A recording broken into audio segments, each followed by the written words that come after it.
have a timer going here just in case someone gets enthusiastic and goes a little overboard. So let's go ahead. Dr. Byrne? I always do. The National Park Service is presently conducting a public comment period for the scoping process for planned environmental assessment. The EA will evaluate potential improvements to most of the 18-mile-long Mount Vernon Trail and the Fairfax County section of the George Washington Memorial Parkway. The public comment period will end on January 4th. My written comment provides the URL for the announcement for the scoping period and its comment period. I think Vincent also should have it.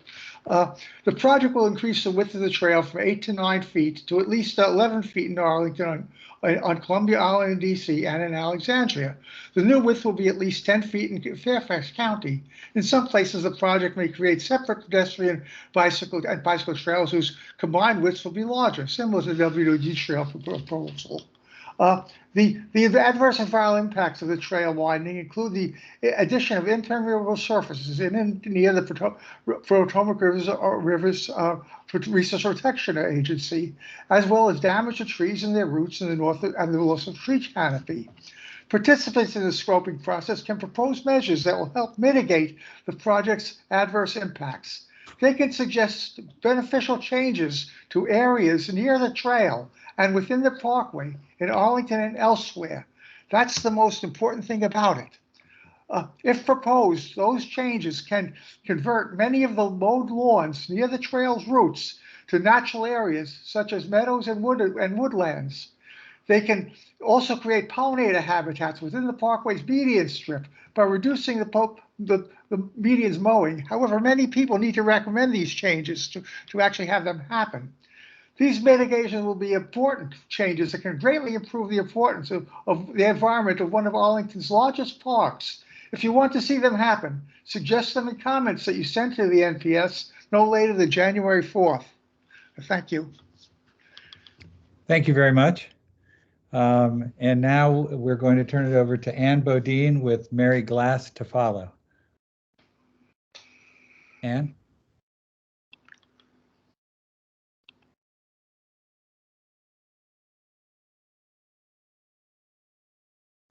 I think you're muted, Ann.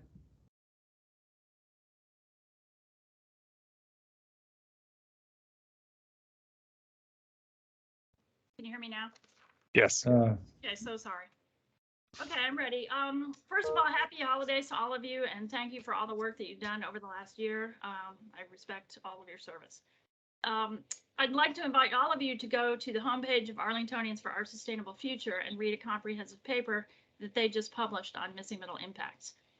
In particular, I'd recommend the chapters on environment and energy, parts of which I briefed this commission on last month, on land use, on fiscal and infrastructure issues, and on diversity. ASF is taking issue in this paper with staff claims that missing middle doesn't pose any challenge to any of our comprehensive plan goals.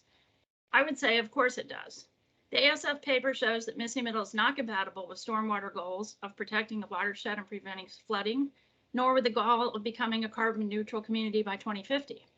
And it makes it all but impossible to reach our 40% tree canopy goal. If we dial out to the strategic level of the county goals, we'll see various sub-elements of the comp plan have become so much window dressing. The FNRP draft itself recognizes there's little plannable space remaining on existing county-owned land, so opportunities to offset future losses will be limited by the need to conserve natural areas. Where are those areas? And what are the plans? And how can we fix missing middle impacts? At Monday's Planning Commission meeting, a land use attorney told the commission that the tree canopy add-on in the missing middle plan might be illegal, and the board should get an advisory opinion for the Virginia Attorney General. That's a pretty important caution. Susan Land, who's here tonight from ATAG, showed the commission how only 1 or 2 missing middle types even come close to the 20% canopy goal, meaning that the rest are falling short. Bill Richardson of Donaldson Run talked about the need to stop large lot home coverage for single-family homes. And Josh Handler talked about going to 30% lot coverage. These are the realists, and we need action on their ideas. I hope you also listen to Ms. Haynes at the ZOCO meeting on December 30th. She made a very impassioned case for trees based on your letter. And to all the speakers at this week's Planning Commission meeting, many of whom spoke about trees. And I hope you will lead us back to the strategic dialogue that we need so desperately. If missing middle doesn't offer an opportunity, I fear nothing will. Thank you very much. Thank you very much. We appreciate your comments and your suggested reading. Next up would be Mary Glass, followed by Susan Land. Ms. Glass?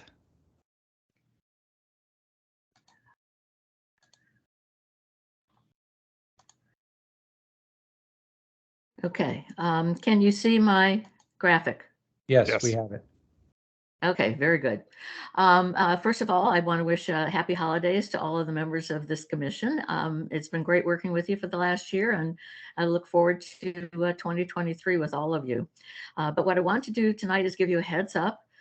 Very exciting that the preliminary results from a new independent tree canopy study are available, and more detail will be available early in 2023. This has been done by a nationally recognized consulting firm that has done many of these. And so I think it's very important as you go into 2023 and are talking about your plans that you have some good up-to-date data. So this was based on not only NAEP data, but also on LiDAR imaging. And what it came up with is quite different from the basis on which we're doing things like missing middle and the tree canopy plan for the next 10 years.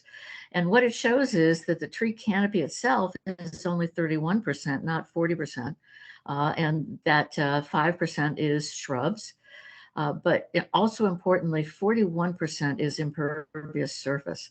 And all of this just, is so critical to what we're doing in forests and natural resources that I think it's something that we really have to take into account and sort of stop and pause and say, are the strategies we're trying to come up with appropriate given what we now know? Now, there are going to be many overlays that are going to be available, including potential planting areas. It'll be divided up by neighborhood, watershed, census block, and public versus private ownership. And all of this is being refined and improved. This is really significant. The county should have done this before they spent $400,000 on consultants to write the plan. This costs a very small fraction of that, and the results are great. Also, in the future, if people wanted to, they can focus in on a neighborhood or a particular watershed to look at the potential. So in summary, I would like to see you reflect this kind of hard, good, recent data in your 2023 plans.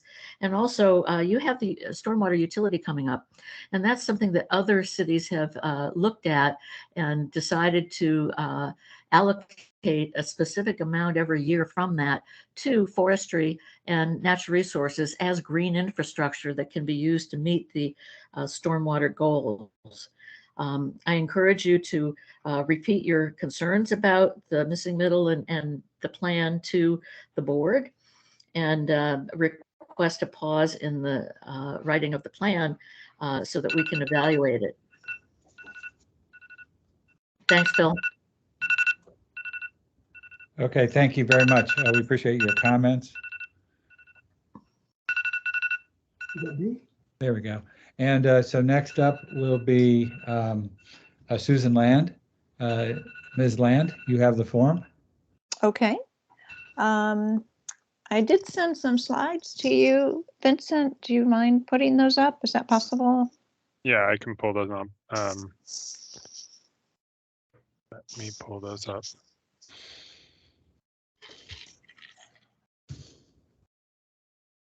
All right.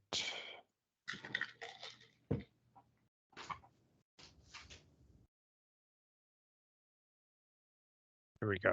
Is this these are the slides you were talking about? Yes. Okay. That's it. So I did a public comment, as Ann mentioned, on Monday night at the Planning Commission meeting.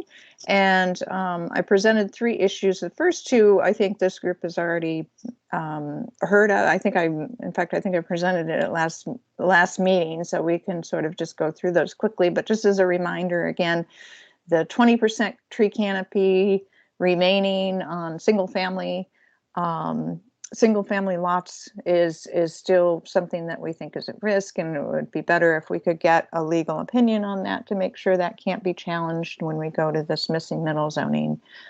Next slide.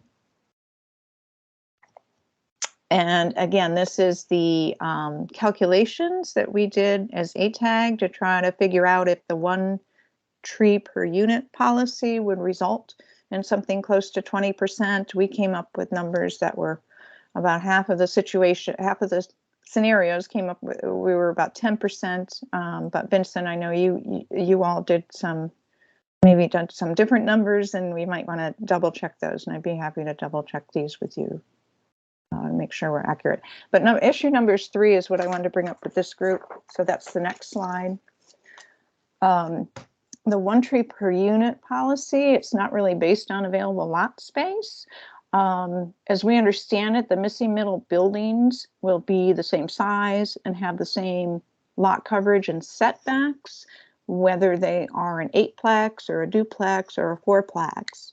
So the question is, if the county can require 8 trees for an 8-plex, isn't there any way they can also require 8 trees for a duplex? So that's the question that I would like to leave with this committee and see if that's something that we can get answered. And if so, maybe we can push that. That would get us closer to our 20% that we have today. Thank you. Thank you very much. We appreciate your comments, and I know we're going to be discussing the missing middle at a point later this evening as well, since we had a couple of people participating in the hearings. So thank you all very much, and you're certainly welcome to stay and observe and participate, or you're welcome to do something that might be more fun. But thank you for caring about natural resources and trees and the future of our county. It's important. Now, next item on the agenda is to learn the latest on the stormwater utility program, and Eileen Winquist is going to be filling us in on that. It's nice to have you here tonight. And I think you may be muted. Yep, I'm there. There we go. I was trying to share slides and wasn't focused on unmuting myself. So thanks, everyone. We do have a short presentation we wanted to run through just so everyone has kind of a good baseline. I know some of you may be more familiar with the utility than others. And then I know you may have particular interest in the credit program and some of the natural resource implications there. So we did want to talk a little bit of, more of a focus on that. I know a lot of you folks on the line here, but my name is Eileen Winquist. I'm with Environmental Services, and I work on our stormwater program, doing communications and engagement. I also have Krista Abel here, who is works on our budget and capital projects, and she's kind of one of the key project managers for the stormwater utility. So she will be helping answer questions as well. So I'm going to kind of go quickly, but then feel free to ask questions in the chat, and we'll leave some time for questions as well. So let's see. So just a little background. What is a stormwater utility? So currently our stormwater program is funded through a sanitary district tax, and a stormwater utility would just be an alternate way to pay for the county's stormwater management program. And so a utility is based on the amount of hard surfaces or impervious area on a property, while the sanitary district tax is based on a property's assessed value. So it's just a different way to calculate that. So it's more similar to other types of utility bills, where it would be, more similar to a user fee based on the use and sort of impact of the property on the county's stormwater system, using the impervious area as that measure. And so the impervious cover on a property is much better correlated with the amount of stormwater runoff than the property assessment. There's really no correlation with the property assessment and the amount of runoff. So just to give everyone a little background on that. How did we get to this point in this process? So currently we've been working actually kind of assessing and studying the feasibility of converting to a stormwater utility for a couple of years. There's been actually a lot of work prior to this. We have a consultant, Reftelis, who specializes in developing stormwater utilities around the country. They led a feasibility study that was completed in May of 2020. that recommended the county, make this change to the stormwater utility. And then we have further, done further analysis and assessment looking at how the rate would be structured, and then been reporting back to the county board, through this process. And so they have continued to direct staff, to move forward with this. And so currently we have been doing over the past year engagement and moving towards implementation of the stormwater utility. So just to give a little background, some folks have had questions, about what they pay now under the current system versus what they might pay under a stormwater utility. So just to give you that background, the average, if using sort of a property that has an assessment of 800,000, the current charge would be about $136 per year. So you can kind of figure that, maybe $10 or $12 per month, and that's based on the current fee, which is the sanitary district tax. So then again, moving, looking at the stormwater utility, that would be based on impervious area.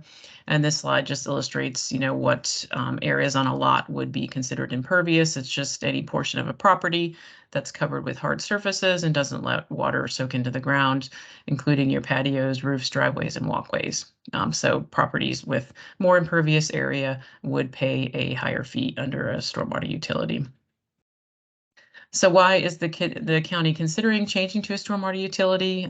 This, here we talk about some of the reasons why, and it's really, part of it is to try to create more of use more of a demand-based fee. It's where the fee would actually be more related to the demand that the property is putting on the system, with the impervious area, and really trying to create a fairer basis for funding with the current funding mechanism. The based on the property assessment really is not correlated at all with the amount of runoff. So it's really trying to connect that fee more to the actual impact that the property has on the system. Okay. So what is paid for with the stormwater utility and what's also paid for under the current system with the sanitary district tax. And so it really pays for the, overall stormwater program that the county has, which involves maintenance of a lot of our storm system pipe, including thousands of infrastructure elements, culverts, inlets, outlets, those sorts of things. Upgrades to those systems, to improve the system, and also, the focus we have recently with trying to increase capacity and respond, to flooding impacts and reduce our flood risk. We also have regulatory requirements, with FEMA floodplains and our resource protection areas. And again, through our permit we have with the state, to reduce pollution. So we do a number of projects, green streets and stream resilience projects and pond projects, to try to reduce pollution and meet those goals. So, and then in addition, education training. So there's a whole breadth of programs, in the stormwater management program that the funding is used for. So just to give you a little background, how would the utility work? So the impervious area is measured using our mapping system data, and that's used to calculate a square footage of impervious area for a property. So for a consultant has kind of analyzed, a sampling of properties and found that the average impervious area for a lot of the residential properties is about 2,400 square feet for, in Arlington County. So that becomes sort of the billing unit, which is one equivalent residential unit. And so that's, again, the median amount specific for Arlington. So then each property is charged based on the number of ERUs that they have on the property. So we do have another slide that talks a little bit more, actually the next one, about the rate structure. We won't get into a lot of detail on this, but we do have, some information here. So for single family residential, there would be 4 tiers of the rate structure based, again, on these kind of groupings, of impervious area. So there would be a lower tier, less than 1,600 square feet, which would be charged 0.6 ERUs. And then another category between 1,600 to 3,600 that would be charged 1 ERU. Now, most of the single-family homes in Arlington, about 90% fall into this Tier 1 and Tier 2 category. So we do have some distribution graphs as well, if in some of our other presentations, if you're interested. Some properties that have more than that would be in Tier 3 at 1.7, and then for a very small number of properties that have a larger amount, they would then be charged per ERU. For multifamily properties, we have decided instead to do a flat rate, and so we can talk a little bit more about that if folks are interested. And then for non-residential, which would be commercial and other types of institutional properties, those would be charged basically based on the impervious area per ERU as well. So we have been doing engagement over the past year, and you may have seen some of the information or participated in the feedback form. We also had an open house this summer, and we had a stormwater utility advisory group that we had met with several times over the basically since March. We met with them about 5 times, and they were very helpful and provided a lot of great feedback as we were looking at options for the rate structure and also developing the credit program. So to dive into the credit program a little bit, under state code, we are required to offer a credit program. And so we do have some kind of goals here for the credit program. We want to promote, awareness and voluntary measures, to reduce runoff. We want to support water quality. But we also need to keep in mind that the main focus of the stormwater utility is really to fund the stormwater program. So we do not want to create a credit program that is so complex and difficult to administer that it requires multiple staff in order to manage the program. So that is something that we're trying to balance, but we do also want to reward positive behavior. So those are just some things to keep in mind as we talk about the draft here of the options. So this slide has a lot of information on it, but it kind of gives you a summary. You can see the top box here looks at the credits for single family, and then multifamily and non-residential are the lower box. So just to provide some information, we do and we will provide credits for both mandatory facilities. Those are facilities that are installed as a result of a development project. And so if someone redevelops their home or builds a new home and they have stormwater planters or a pervious driveway, they would receive a credit for those. And that again is something that is required through the state law. But then in addition, there would be credits available for voluntary actions that someone chooses to take, of their own volition. And so we have things like conservation landscaping, tree planting, rainwater collection, rain gardens, and permeable driveways available. And we have different levels of credit you can see for those. And then under the multifamily and non-residential, we also have, in addition, some volunteer activities. And this was something that we heard, very importantly from some of our tax exempt customers, and some of those folks, this will be more of a change for some of those customers because they have currently not been paying under the sanitary district tax. So changing to a utility, this would be a new fee for them. So that was something we heard through our advisory committee that was very important to have those options available in the credit program. So, I'm almost done. I don't know if that was a timer or not. No. So again, I just wanted to highlight some of the natural resource related credits. These again would be things for larger property owners, businesses and churches, to do in addition to homeowners, rain gardens, conservation landscaping, rainwater collection, tree planting, stream cleanups, and invasive plant removals. So those are some of the options we have there. If you have not seen the fee estimator for the stormwater utility, the link is here, and I did send Vincent the slides, so please feel free to look that up, and we can probably put it in the chat as well as we go. And basically, you can check out your property and see what your estimated fee would be under the proposed stormwater utility. In terms of next steps, there is a possibility that we will have a work session with the county board in January. Staff has been working basically over the past year and has a lot of made a lot of progress and has a lot of recommendations, and would like to share those with the county board, and also a lot of feedback from the engagement process. So we are working to schedule that, but then the utility would also be included as part of the FY24 budget. And so we'll go through the budget hearings in February, March, and April when they would be voting on that. So those are the upcoming participation options there for that. So, and again, we have our webpage here and my email information there, and you can also sign up for updates on the website. So I will stop. I don't know how I was doing on time there, but I will go ahead and stop, and feel free to raise your hand, or if we have questions in the chat, we can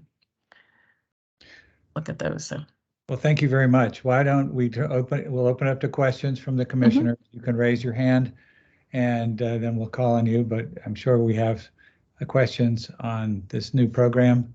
Let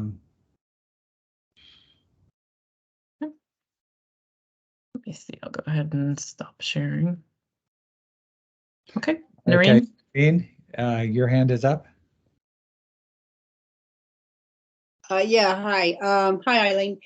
I was just wondering, how are you going to assess or monitor or whatever the things like rain gardens and tree plantings and so forth, for individual homes? Sure. I have another question too about tree plantings. Is that just new trees that you plant, or is it existing trees on your property? Okay, those are great questions, and that actually is again part of this critical effort that we were making in developing the credit program. We wanted to make sure that it was meaningful, but also trying again to minimize the administration and sort of paperwork and that kind of aspect to it. So we have developed a way for people to submit photographs and some minimal documentation of their rain garden or other facilities. And so, if they have some photos of kind of the process of it being installed, and also or information about how they how they did that. We do have a draft manual that we will be sharing, fairly soon that has, more details there. So we will ask for some documentation, but a lot of it people will be able to submit electronically. So there won't be, hopefully, a real detailed process there. And currently on the tree question, we do have a credit at this time for new tree planting. And so that's something, and it depends, the number of trees depends on the type of property. And so that again will be, detailed in the credit manual. Do you get credit for trees you already have, mature trees? That's something that we had discussed. Right now, we do not have a credit for mature trees in the draft credit program. So, but that, again, we are trying to balance, the administration of the program and documentation. So, I think that's something that our team had discussed as a possibility. So, Chris, I don't know if you want to jump in on that, but. Yeah, as Eileen said, we looked at both the mature, because we know City of Alexandria just included that with their revamped credit program. But at this point, the administrative burden is just too great for us to be able to balance that out amongst the program. But it may be something that we look at in the future. And I would like to say thank you to Vincent, who was very good and helped out with our tree planting criteria and guidelines. So we appreciate his wise counsel on that. Okay, thank you very much. Thank you. Josh, what's your question? There we go, unmuted, right? Very good. Mm-hmm. And sorry, I had to step out for a minute, so maybe you already answered this question, but on this general theme of stormwater reduction and runoff, do you have any information about the discussion over the summer? I think the planning division was asked at the county board during the budget commission meeting or the budget meetings in the spring about looking into reducing the percentage of lot coverage allowed for buildings. So there would be, in essence, more green space, less stormwater runoff. Do you have any Sure, information?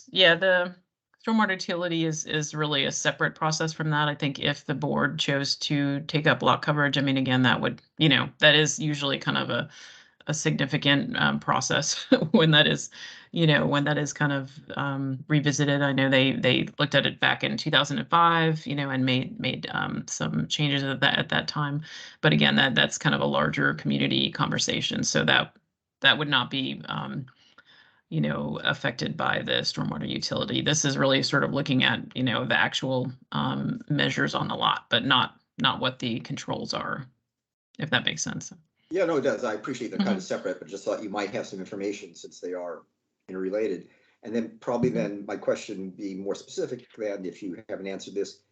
Why did you end up choosing the tiers rather than, since you have fairly precise measurements, just go for something that's more square footage or every 100 square feet? Because it seems a pretty wide band, and so people are going to have an incentive to obviously not necessarily go down to the bottom of the band, but stick at the top. Thanks.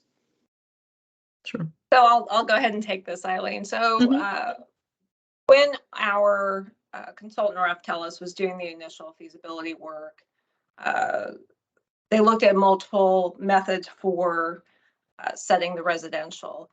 And one of the reasons why we chose the tiering was for ease of administration. When you start getting down to hundreds of square feet per billing unit, things can swing wildly from year to year.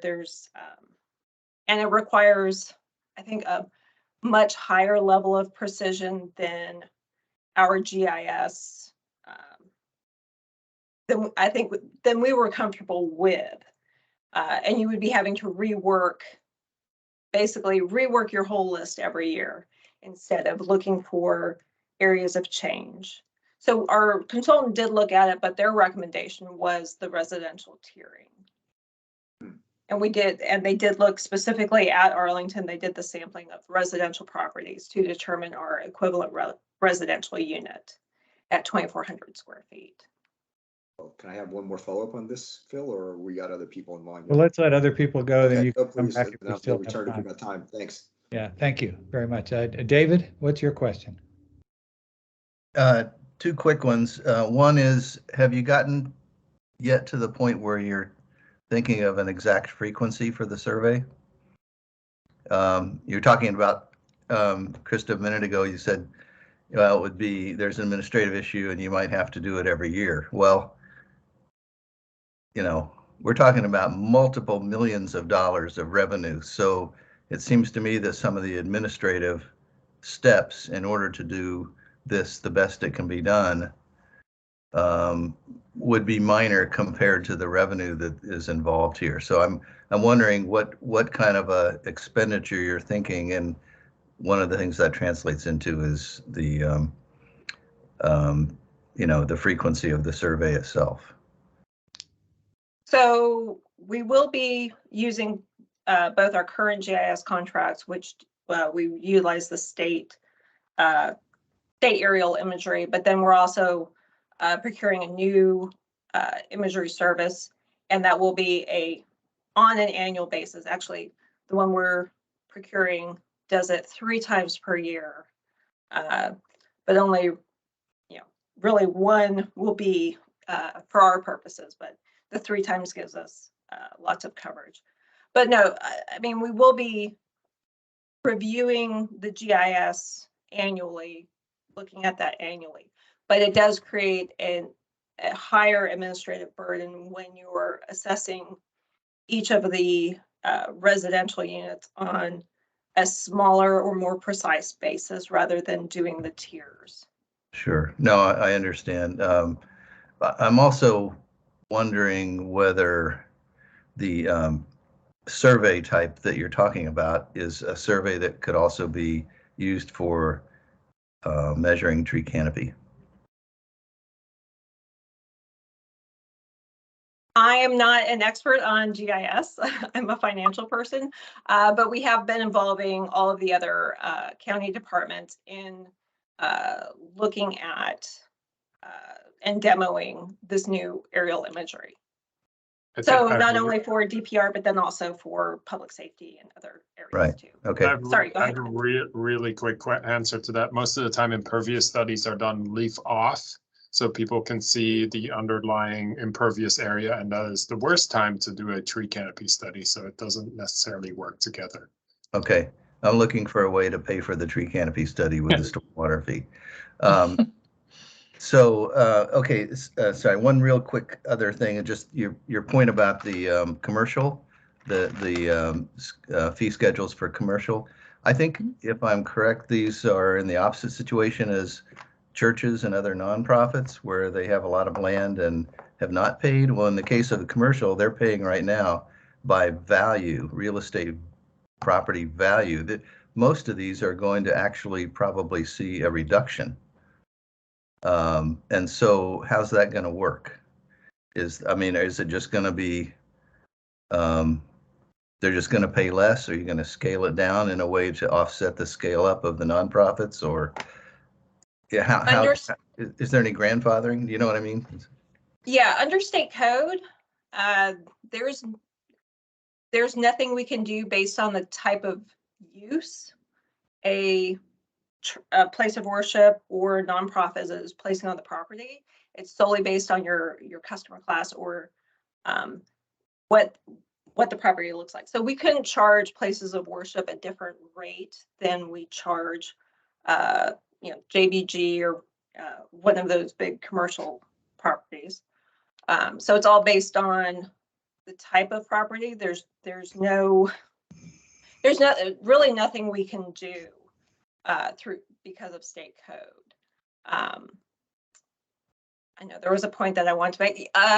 So earlier in the first part of the conversation, you said many of the high rises will actually see their rates decrease, what they're paying decrease from when it was based on the sanitary district tax, because there really is no correlation between assessments and usage of the stormwater infrastructure. So they will see a decrease on their properties, while the formerly tax exempt properties, real estate tax exempt properties, will see that increase based on the usage.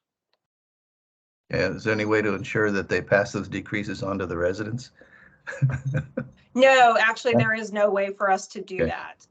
The county doesn't regulate any of that. Okay. Well, I just want to say in finishing, because I know other people might want to ask, that I agree with Josh's original question about the bands, the three categories. I think they could be much more refined and still not be administratively difficult, and I think it could actually make a material difference to the effect of this. Okay, all right. Thanks for your comment. Thank you, David. Let's go to Carolyn. Your hand is up. What's your question? Hi, Eileen. Nice to see you. Thank you. And I've been participating in a couple other presentations that Eileen has done. So a couple questions. I'm sorry, I'm toggling back and forth between Planning Commission on the missing middle housing. So I may have missed this already, but on the with the nonprofits in particular and the houses of worship and stuff, is there going to be a phase in for that? Did you talk about that at all? Because I know it impacts their budget dramatically, and a lot of the discussion was that you're essentially taking money that would have otherwise gone to outreach in the community and putting it into the stormwater utility fee instead. So what's the latest on that concept? Sure. Yeah. I think we will be, when we'll be presenting to the board, the staff does have some recommendations for that again, but it'll be the board's, final decision. But that is something that, we wanted to emphasize with the board, and definitely a message that we heard, from the faith organizations and the nonprofits about, preferring some additional time, for the implementation and that. So unfortunately, we as staff can't make that final decision. So we do want to carry that message forward, and then, but we haven't had the work session as of yet. And so, we will be, definitely presenting that message to the board when we meet with them. Okay, thanks. It's a significant issue, so I know Mhm. I'm hearing that you Sure. understand that as well. I'm also concerned too that on the credit program, I know Arlington's is not nearly as generous as some of our neighboring jurisdictions. And, sort of to David's point, we're going to get a lot of money out of this. And, shouldn't we be a lot more creative both on the monitoring and, being more creative on the credit programs too? It just seems like, we're trying to encourage people to do conservation landscaping and, possibly grandfathering some of those in and some of that kind of stuff. I just feel like we're not being very creative in this at all. Sure. We did also hear, that message about, the percentages allowed, and we're at this point recommending up to about a 35%, total cap. One thing that is unique with Arlington's program is because we have those mandatory credits. We do have to provide for those mandatory credits for any project installed as part of a redevelopment. Arlington, does require stormwater facilities for new homes and additions, and so we are somewhat unique, in that. And so we already have kind of in place several thousand of these stormwater facilities that will automatically get that credit.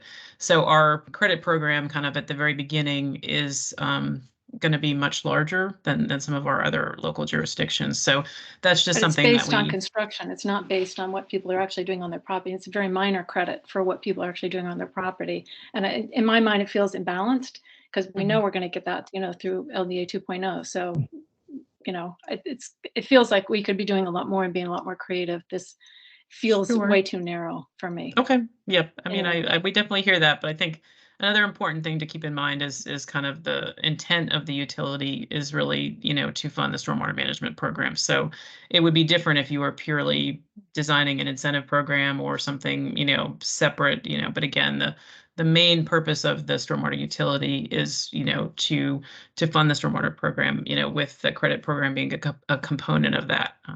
I get that, but I think we're missing a huge opportunity. If, when we look at it so narrowly through just that lens, I think we're just, from a community-wide perspective, that's a way too narrow of a perspective. So anyway, thank you. Okay, no, I appreciate your feedback. Yeah, So. one thing I'll add on to that, the larger we make our credit program, the more revenue we're foregoing, we'll have to increase the rate for everyone else to make up that revenue. And so that's a good thing though, because then you're doing it for the right reasons. So I think you all are looking at impact our lower income property owners more adversely than our more affluent property owners. So it's not just necessarily an equity balance. Anyway, I would love to see the numbers on that because I'm not sure that would necessarily pan out, but it'd be interesting to see the numbers. Thank you. Okay, Melody, you have a question? Yes, I do. Do you see my hand going up and down? Yes. Thank you so much, because I'm not sure if I missed this or even how to ask the question, but what you were just saying about our lower income people being affected in a different way. I'm always concerned about demographics and looking at North Arlington versus South Arlington. Did you look at the demographics and if people of color would be more or less affected? We did do a lot of heat maps with showing kind of what the change would be for each of the different households. And that was part of our presentation to the county board as well. And also I will say one of the reasons that we do have the multifamily rate structure option, the 0.18 per unit, is to mitigate some of the impacts to the affordable housing and the garden apartments. So we specifically, and that was part of our phase 2A, kind of the additional feasibility work, was to see what can we do to mitigate some of those impacts for some of the more sprawling, more horizontal properties in Arlington. Okay, thank you. Thanks for your question. Okay, I see three hands that are either left up inadvertently or they have another question. Noreen, David, and Josh. I know Josh had another question which he postponed, so I'm going to call on him first. And Noreen and David, just let me know if you're actually waiting to ask another question. Josh? Yes, thank you. And Again, sorry if I missed this. This very interesting presentation. You're going to raise more money through this as compared to the current system, and kind of related to Melody's question, who is going to see their rate go up and rate go down then? So whatever I've been paying for the decade or so I've been living in Arlington is suddenly going to be twice as much. And then back to Carolyn's question, we actually want a quicker subsidy of mitigating things, so I can plant a few trees quickly or repave my driveway with pervious pavers so I can bring the cost down. How do these factors play out, particularly the revenue issue? Are you going to get more or less, or what's going to happen here? So as Eileen said earlier, this is a cost recovery program. So we base the rate on what amount of money we need to generate to do our stormwater management program. So we have a couple kind of complicating factors. With the recent referenda to issue bonds for the stormwater program to increase the amount of capital projects we're doing, that necessitates the rate going up, whether we stayed on the sanitary district tax or if we move to a utility. The rate of that debt. So it's going to generate more because we need to pay for more debt service. If everything was remaining equal, like, it would not generate more money. But because our budget has to go up to support that debt service, it will generate more funds. The burden is to pay for that. Okay.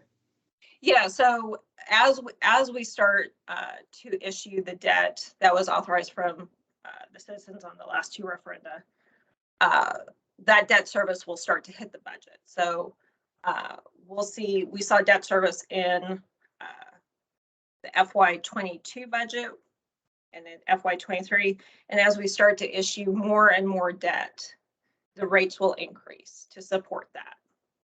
And we've been transparent about that from the beginning. I think that's one of the big messages that Mr. Schwartz put out to both the county board, and we tried to communicate that out to all the voters, is with this increased CIP program, it means it'll cost more. We have to issue debt. We have to support that debt. All the debt is funded through the stormwater program. So all of the fees, whether it's taxes or user fees, go toward the debt service. Thanks very much for that. Very interesting fairness question then, in terms of those of us that are living in a dwelling we purchased 10 or 12 years ago and really have not expanded anything. Well, we built a shed, so guilty as charged.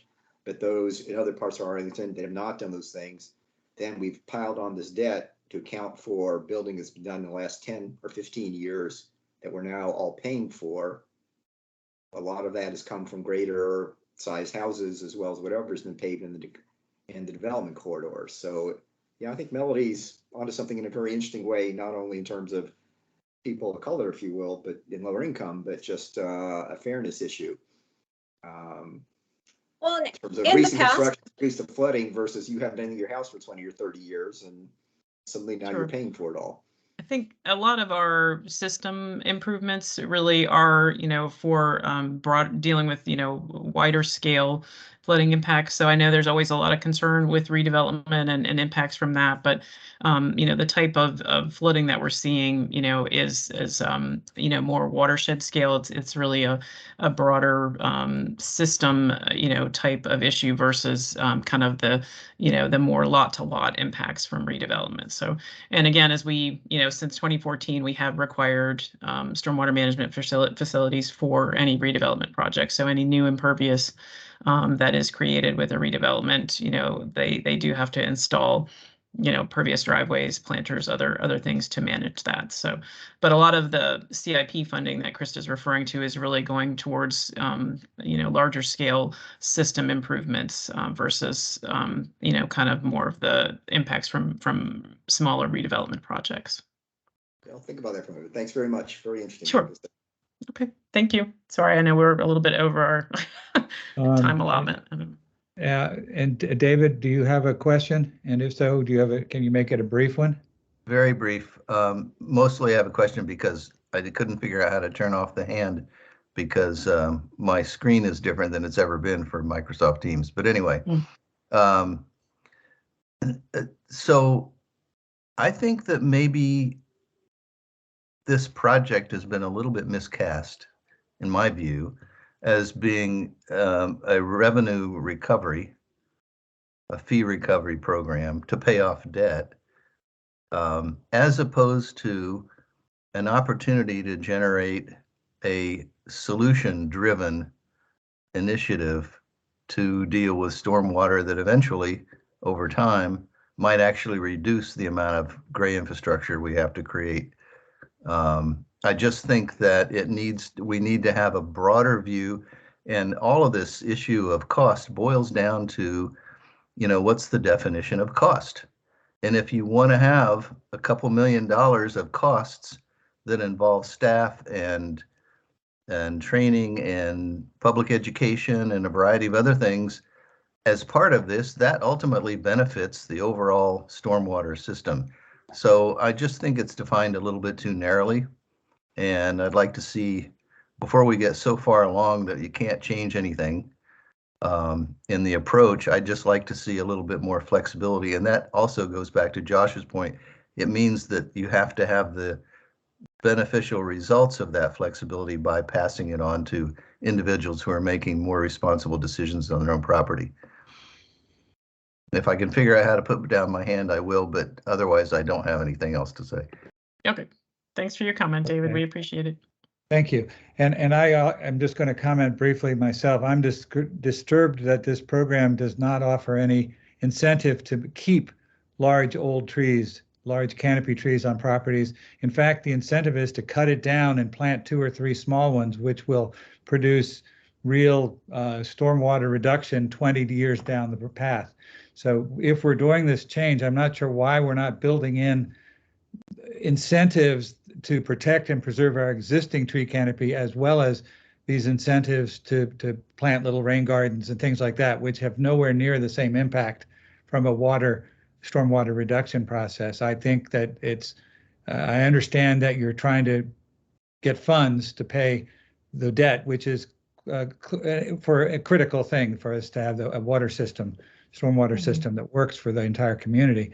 But we should be taking the steps to protect in other ways by maintaining what's there, as well as just on new plantings.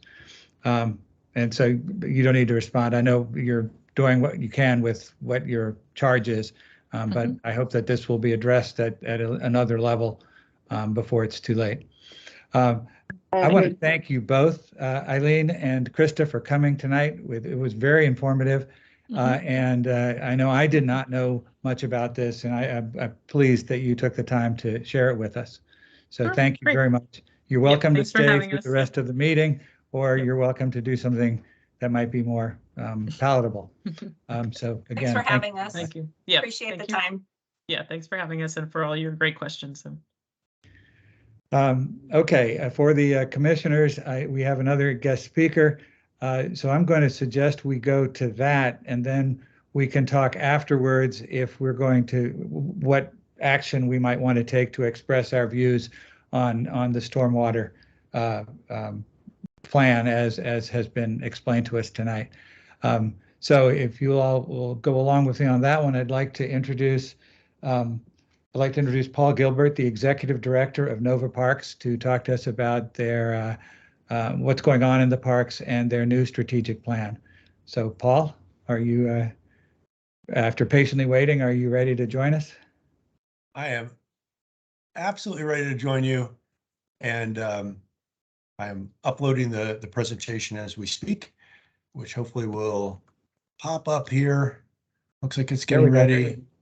Great, excellent. All right, well, thank you so much. I appreciate the opportunity to talk to this group. As luck would have it, Tuesday night, I got to give the same presentation to the Park and Rec Commission. So you'll find this presentation straddles both issues, because our agency straddles both issues of recreation and natural resource protection. And does that work when I advance it that way? Can you see it? Okay, great. Yeah. Wonderful. Great. So a little bit about Nova Parks. We are a regional park agency. We have 3 counties and 3 cities that are member jurisdictions. We've been around for 63 years. Arlington was one of the founding jurisdictions, along with the City of Falls Church and Fairfax County. We currently have 35 regional parks and over 12,000 acres of parkland, and we're growing that all the time. We do a strategic plan every 5 years that really is the guiding principles of what drives our actions over the coming years. A little bit about some of the high level users. Our number one user base are trails. We have over 100 miles of trails, the WNOD being the biggest piece of that, 45 miles, and 2 to 3 million users. This time of year is one of our biggest seasons because we have 3 light shows at Bull Run, Meadowlark, and Cameron Run, and collectively about 400,000 people do those light shows. They are all LED light shows. We have 5 water parks, about 300,000 users there, and we have 3 golf courses, about 100,000 rounds collectively. So we did a strategic plan over the last year or so, and we adopted it in September. We worked to get a lot of good public feedback on the plan, and we made the environment the first pillar of the plan. So our pillars are environment, belonging, building the future, our team, and revenue and efficiency. Belonging is really equity and inclusion. And you can see in our polling for this, 92% thought that our plan was important or very important, and particularly the environment piece was extremely high. We put it online, had a survey, had 5 local newspaper articles, got lots of great feedback from our various partners, and I'm very excited about it. It's a bold plan that will move us forward. And now I'm going to just kind of hit a few of the things in the strategic plan that I think you'll be probably most interested in. No way I could go through it all in this time, but one of them is to complete the prescribed invasive species plan for Upton Hill, particularly also Occoquan. These are 2 parks that have a detailed plan that we're working on currently. And the photo that you see there, I'm extremely proud of because 2 years ago, that was filled with invasive plants, and really working with Arlington Master Naturalists, Nova Park staff and equipment, and a contract that we have with invasive plant control. We have really made such tremendous progress at Upton Hill. And I think it's extremely important process to do that, because you'll see in the blue writing there, I think in many areas we can expand our parkland, and we have continued to do that. But in our most urban areas, and we've just been talking about how much of Arlington County is impervious surface and how much is tree canopy, we don't have very many opportunities to acquire more land. But what we can do is take the land that we have and enhance its ecological value. And that comes down to invasive species removal. We are, in addition to Potomac Overlook, Upton Hill, we're working with ARM at Potomac Overlook.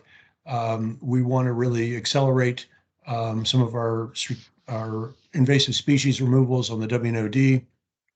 And we have about $170,000 in money for invasive removal and habitat restoration, which is a great deal. Let's see.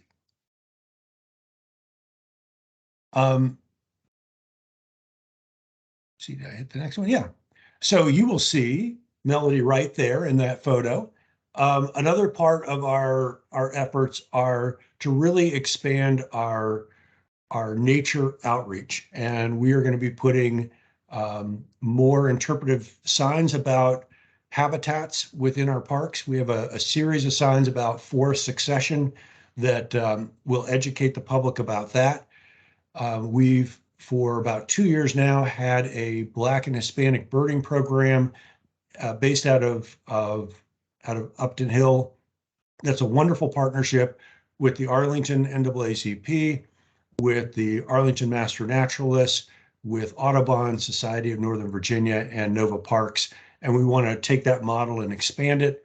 We also want to identify areas where Title I schools are near our parks and do more outreach. The program that we did just last week on Thursday was at Upton Hill and was the Boys and Girls Club. These kids came out, had a fantastic experience and learned a great deal. And it's exactly the kind of thing that we want to do so that we're building the conservationists for tomorrow and really expanding the knowledge of these kids so that they can lead us in the future. A little bit about trees and natural resource banking. So in our strategic plan, we talk about natural resource banking. We got a lot of questions about what is that, and it's a relatively new issue and a term that many people aren't familiar with. But we are planning to plant over 50,000 trees in the next 5 years, which is very bold. We have been planting about 1,000 trees a year, so 50,000 is 10 times our normal rate of trees. This will be reforesting about 200 acres collectively in 4 or 5 different parks. These are parks that are outside of Arlington because they're areas where we have larger grassy areas that could be forested that we can come in and really make a big impact.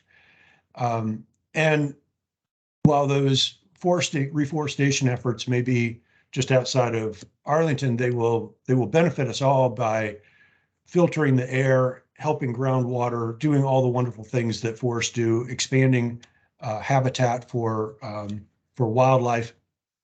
And the term natural resource banking includes a number of different things, which are carbon credits, nutrient credits. Nutrient credit is basically stormwater, wetland credits.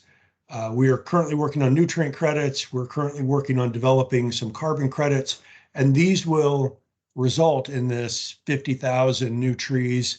And while they may be called different things for different purposes, they all boil down to the same thing, which is restoring habitats and particularly restoring forests. So very excited to be in the forefront of this movement as we think about the climate crisis, which is the major crisis of our century. The answer is carbon sequestration, as well as reducing the carbon that we emit. And carbon sequestration happens through vegetation, and particularly trees. So we're excited to be taking a big step in that direction. In the area of reducing our carbon footprint, Nova Parks for years has been measuring all of our carbon uses. So whether we use a gallon of fuel or a kilowatt of energy or a therm of natural gas or whatever measurement it is, we take all of our energy use, measure it all, convert it all to carbon, and track it annually. And we award our facility that has reduced their carbon footprint by the highest percentage each year. We've done that for years. You can see the chart on the top. It is driven through efforts, but it also goes up and down because of climate. If we have a particularly cold winter or particularly hot summer, energy use goes up. If the weather's a little more moderate, it's easier to reduce that. But in our strategic plan, we have a number of new initiatives that relate to this.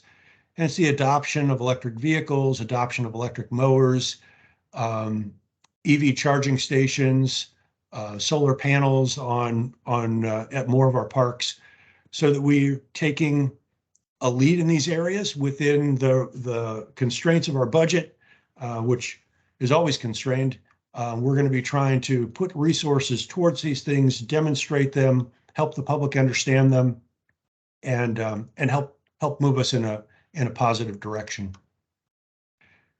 Just a little bit of bragging about the last 14 months. We've had a great last 14 months. We've acquired 2 new pieces of parkland.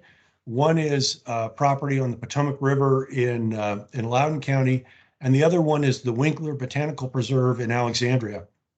That's a nearly 45-acre nature preserve that is right off of 395 and behind the Mark Center, and is almost certainly the largest undeveloped piece of land inside the Beltway in Virginia. And we were able to acquire both of those through gifts and grants, and it greatly expands our base of parkland.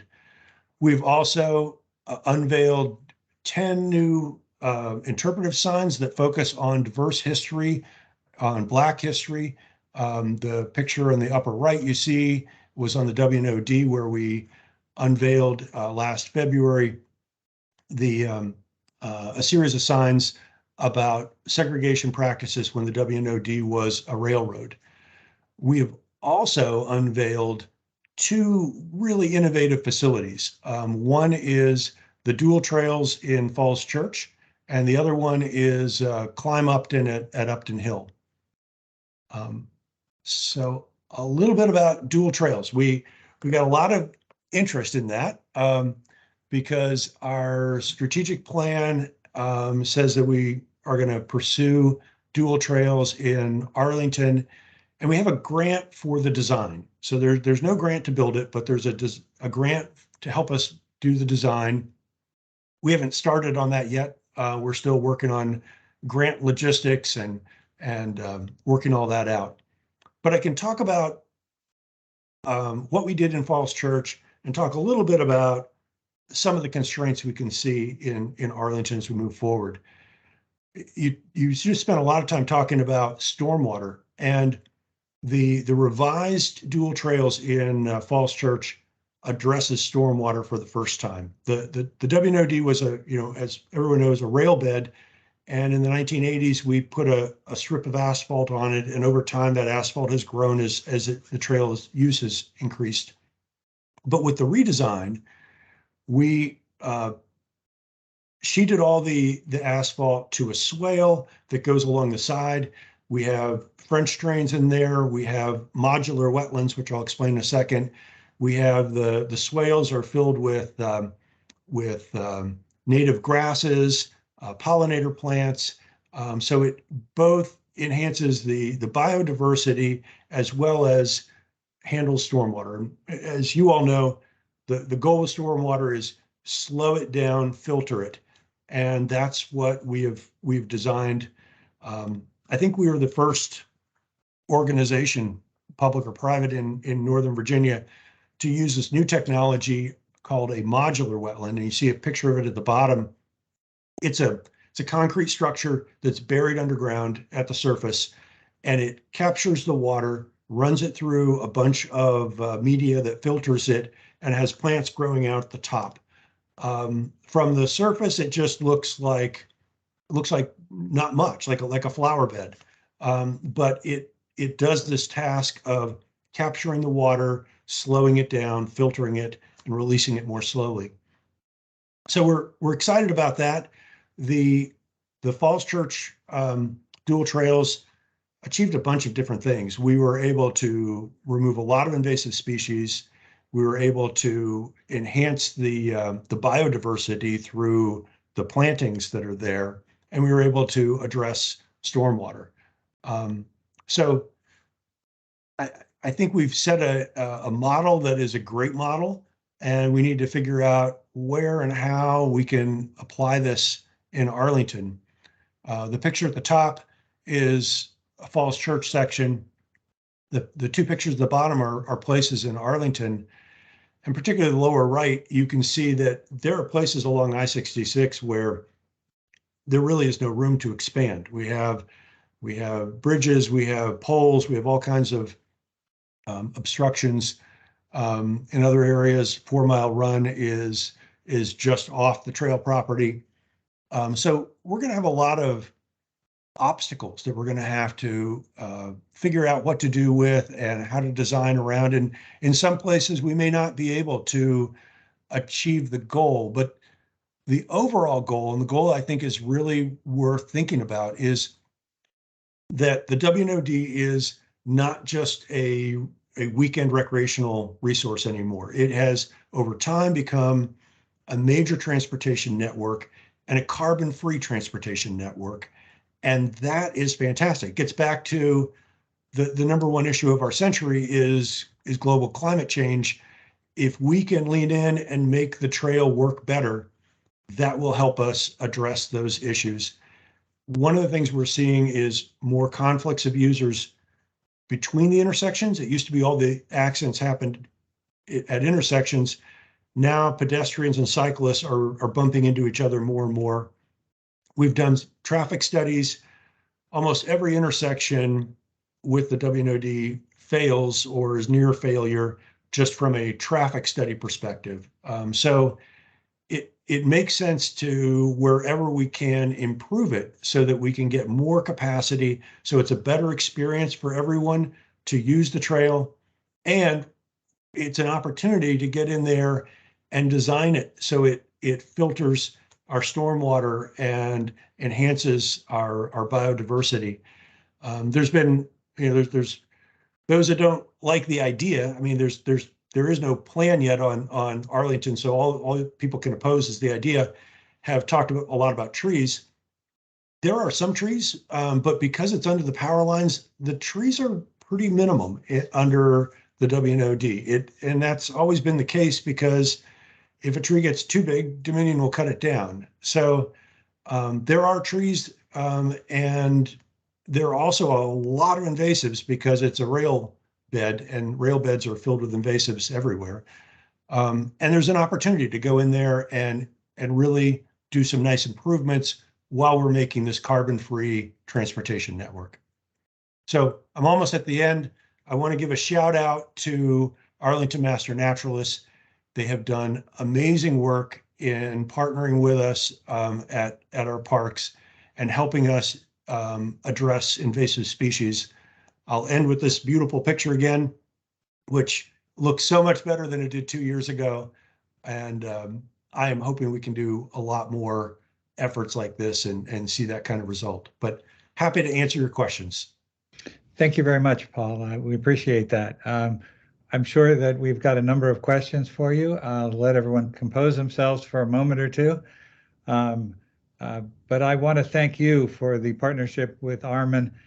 From Armin's perspective, you've given us an opportunity to do the work we want to do in some wonderful parks, and I think it has been markedly successful, even though there's always a few bumps and things like that when tackling invasives, particularly. So hands up. Let's see. It looks like David and Josh have hands up. Josh, you're first. Question? Yes, thanks. Thanks, Paul, for a very interesting presentation, and very glad to see you have now gotten into the invasive removals big time in Arlington. Enhanced ecological values by removing invasives, great way to put it. And if I understood you correctly, it's $170,000 of your own money. That's correct? So that, as we understand, that's like more than what Arlington's doing per year, right, Phil? Based on the presentation we had a while back. Yeah, Arlington's more. So that's phenomenal. 100,000. Yeah. And that's region wide. I understand that, but still a big commitment. So of course, the question related to that is, where is Potomac Overlook on the kind of agenda? Second, great to see you're trying to reduce the carbon footprint, and saw the list of electric vehicles, what have you, to substitute for gas-powered ones. Where is the electric leaf blower concept? Because I can tell you nothing spoils a morning walking up the hill as much as having those the gas leaf blowers roaring away. So I urge you to think about electric leaf blowers really quick, particularly in our urban environments. And then finally on WND Trail, I think one of the key issues on trees is yes, there's the smaller trees underneath the power line, some very beautiful ones in the spring that flower though, but it's the Brandy Moore Castle area.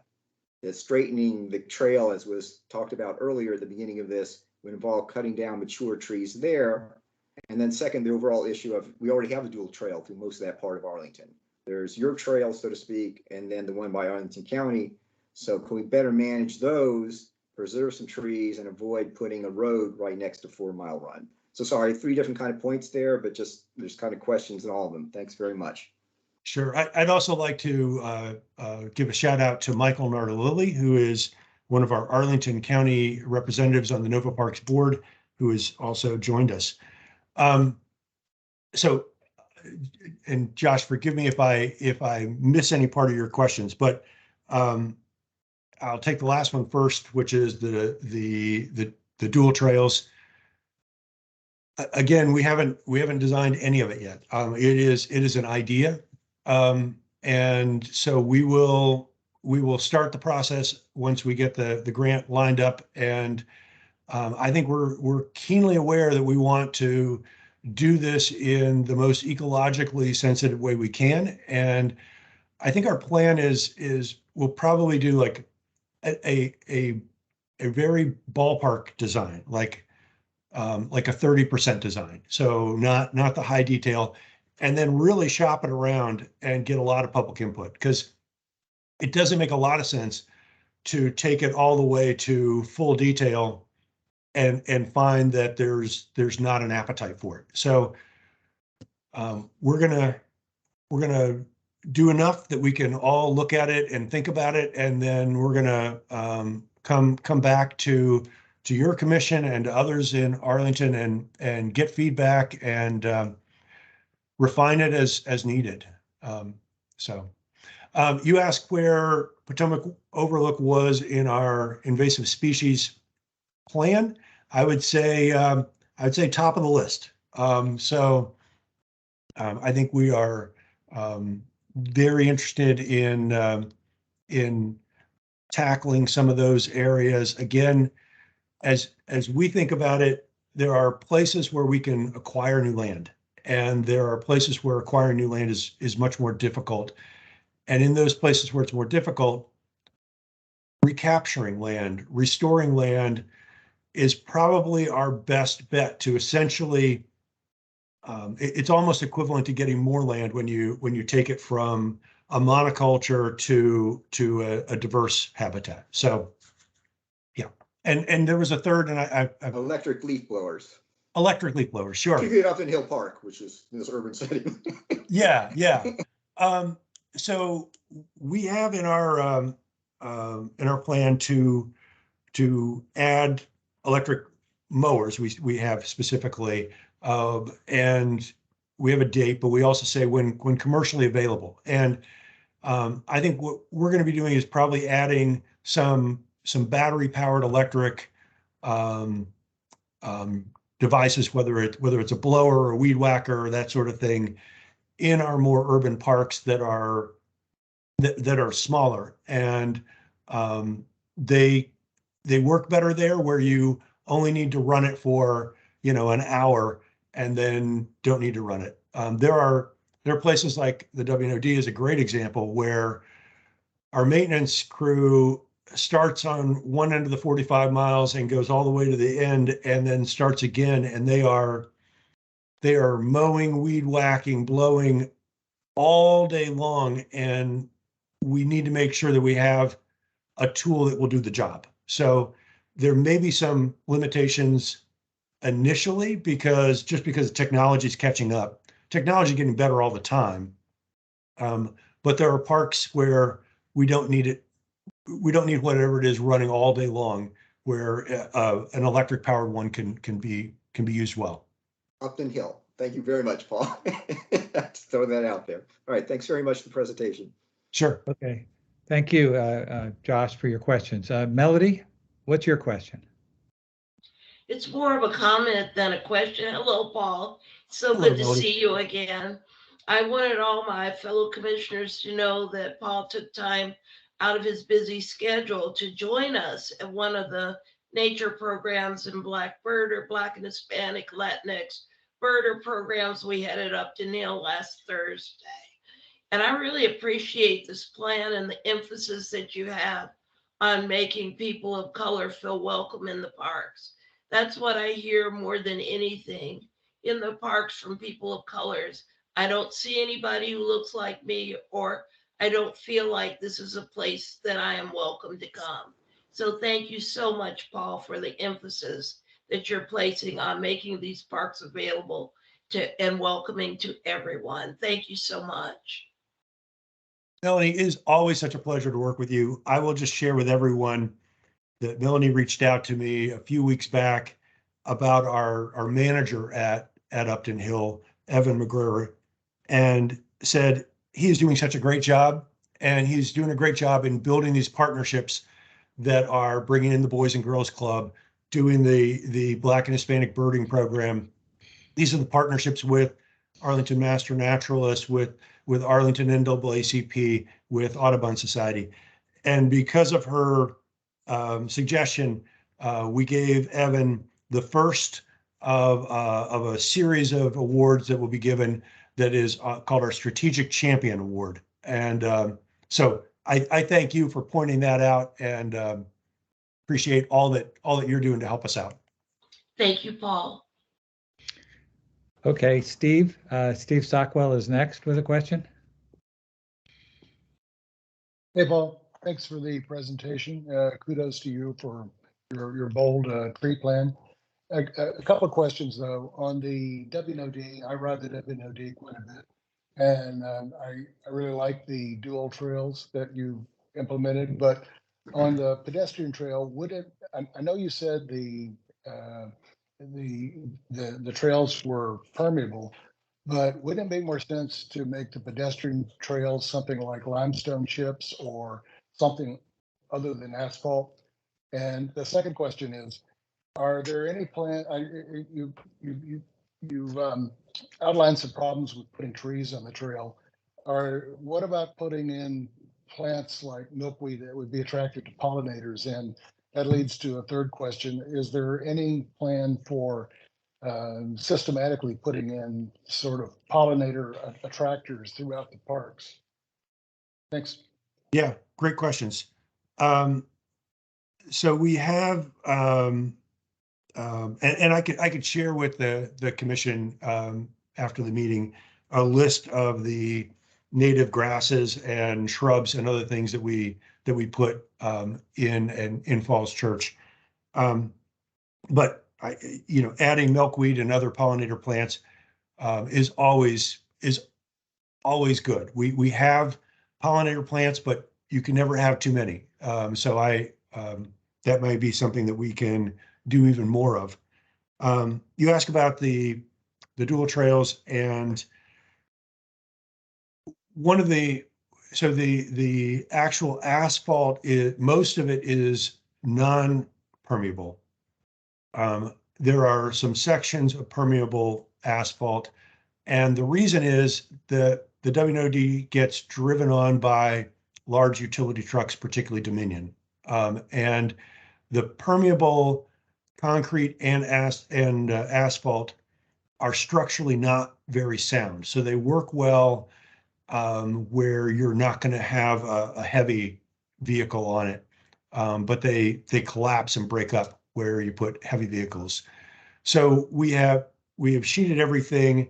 We put in these modular wetlands. We have some spots where we have permeable pavement where it's not going to be driven on by a truck, but most of it is impermeable, but it is designed with the stormwater in mind. So basically, while it's wider, the ecological footprint is much smaller than what's there today. And was there another question? Yeah, well, I'm just talking about the pedestrian side.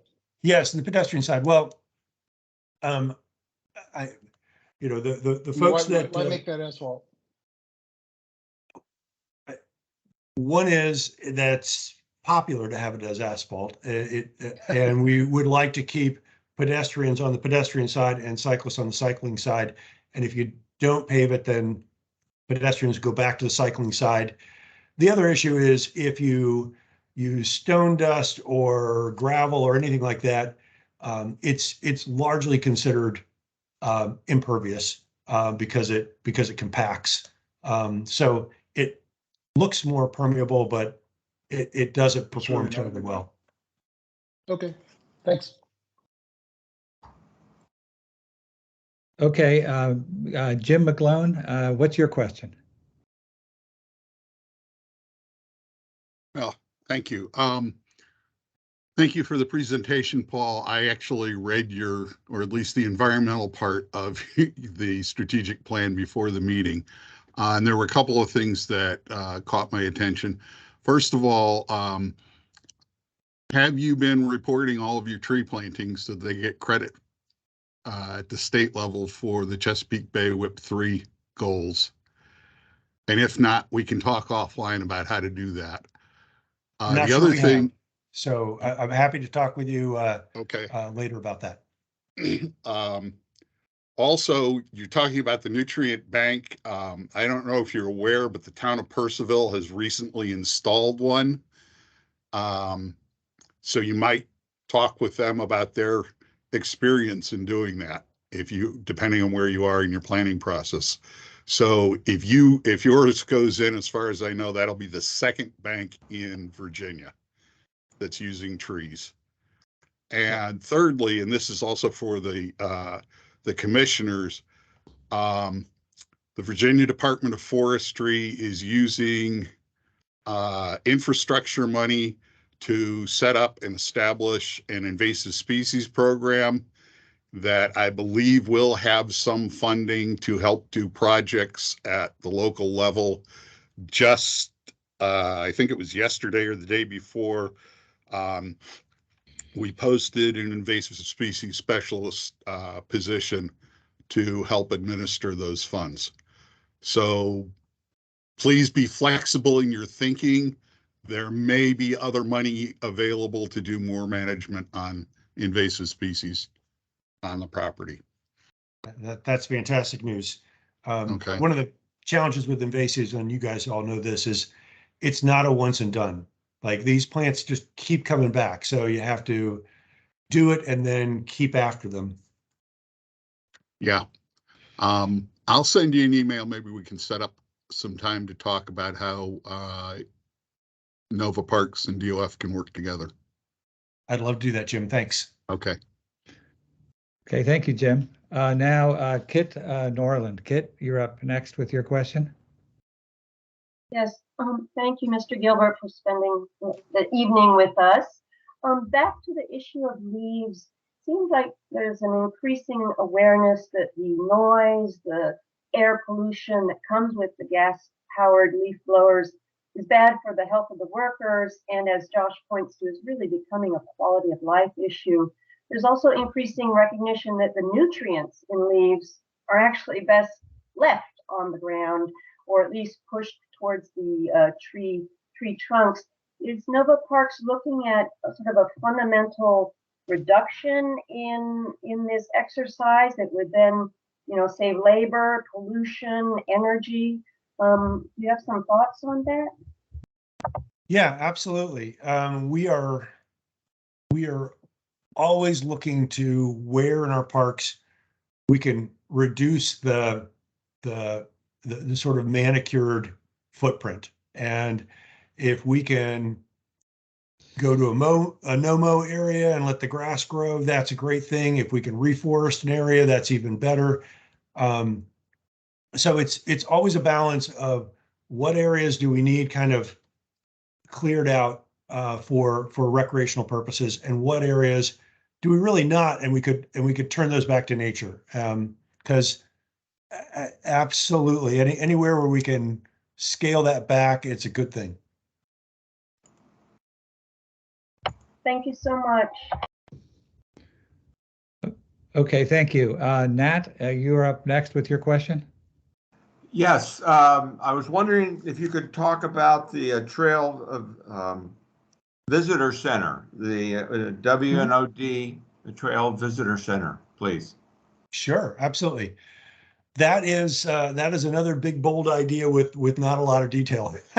So the basic idea is we have this trail that is the most used trail in Virginia, one of the most used trails in the world, 2 to 3 million users a year. And wouldn't it be cool to have a place that people could kind of identify with this 45-mile trail?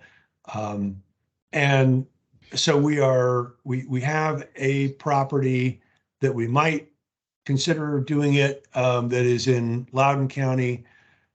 We have also talked to some officials in the town of Vienna that have maybe a redevelopment opportunity, maybe not. So we're exploring some places.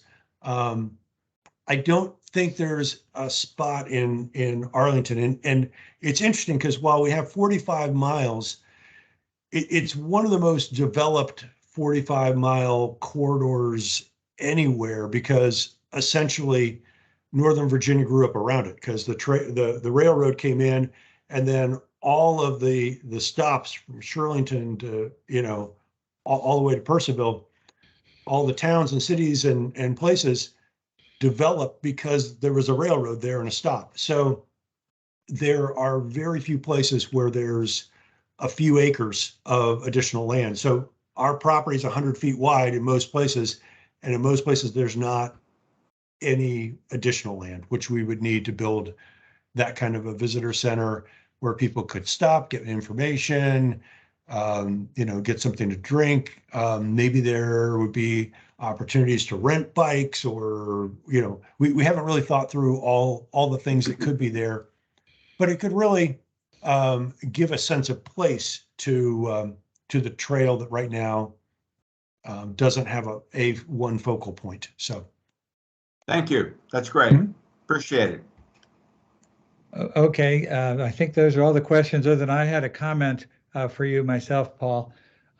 First is, as you're working to plan the dual bike paths concept, and I think there's a golden opportunity here for you to be able to make that area underneath the power lines and where that whole area along the bike path to be a much more valuable natural habitat than it ever has been, or than it ever is likely to be again, unless there is a special effort by planting natural meadows in some of the areas and other plantings. But it can be touted as not just that we're making improvements with the stormwater management, and you documented that it's better by some percentage than it was before, even though the trail is wider and carries more capacity, but also the same claim that we will have, in fact, a much better, more diverse natural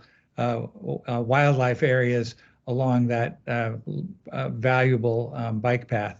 And I think so it's a plus rather than a what are we trading off here. The other thing, I just want to thank you and give you kudos for making sure that there is a focus on Potomac Overlook Regional Park for the invasive management. It's a glorious park. It's one of the treasures in Arlington by size and its breadth of nature.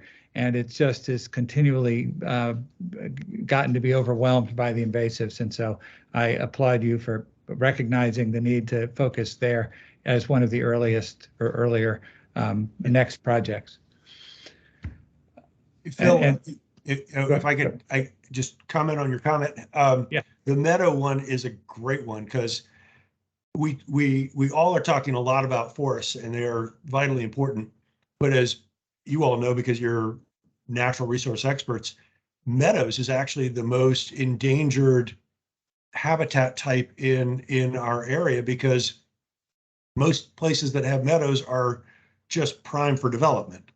So if we could expand meadow habitat, it would be great for birds and great for a lot of species that don't have that today. So it'd be great. Well, thank you. I'm glad you liked my suggestion. And I want to thank you, you and Michael both for coming tonight.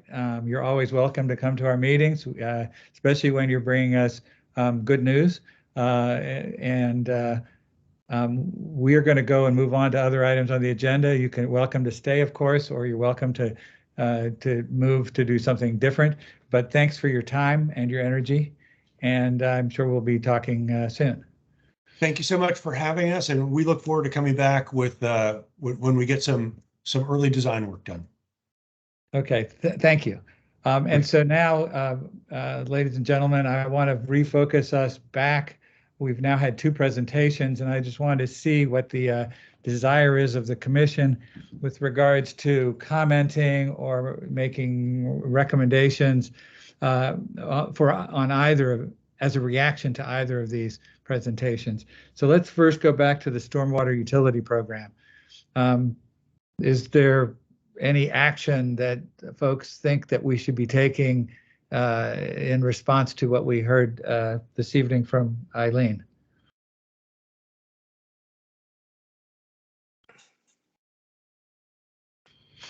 Josh, your hand is up.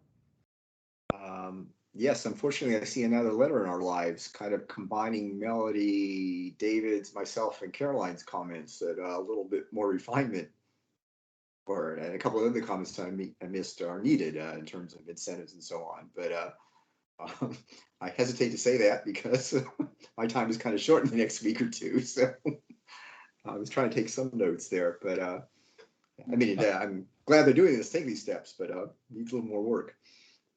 I think I concur with that as well. Other comments to Josh's idea that we send a letter to address how they're contemplating structuring this fee recovery plan? John, your hand is up. Yeah, thanks, Phil. I just think we need to weigh in on the credits because, as you pointed out, we have every incentive to cut our trees and plant new ones, which is precisely the perverse incentive. So we need to really pressure them on that point. Okay. Other comments?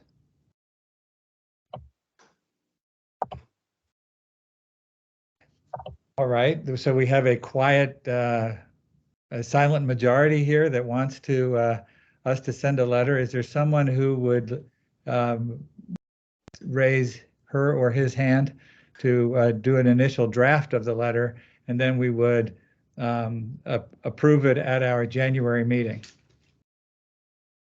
So there is some time since this month's meeting is at least 1 week earlier than typical.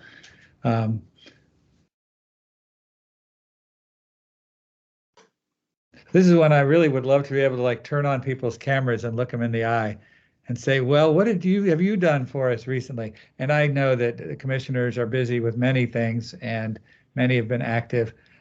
John, your hand is up. Sure, I can do it. Okay, thank you.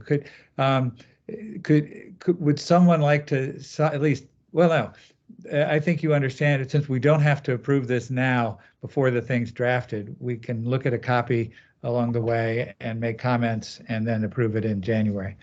So I don't think we don't need to vote for him to write it. We just need to vote to approve it when it's finalized. So thank you very much, John. I appreciate that. If folks have comments that they want John to consider, I would suggest that you feel free to send John an email, but he's heard the presentations just like all of us, so I believe we're probably coming from the same perspective. Kit, your hand is up. Oh, yes, I will send John a note. I think the excellent comments by David and Caroline and Josh also pointed out a narrowness about through which they're looking at this issue, and hopefully in our letter we can urge them to see it in the broader context of challenges that are directly related. So I'll talk with John about that. Thank you. Okay, thank you very much. Okay, so we're agreed upon that. And now let's talk about what we just heard from Paul regarding Nova Park's plans going forward. is there any, should we, other than having told, several of us having said we like elements of what he told us, is there any other action that we should take as a commission? Is anyone interested in having us send a letter regarding what we heard and what we liked about it? And maybe anything else we would have liked to have heard more?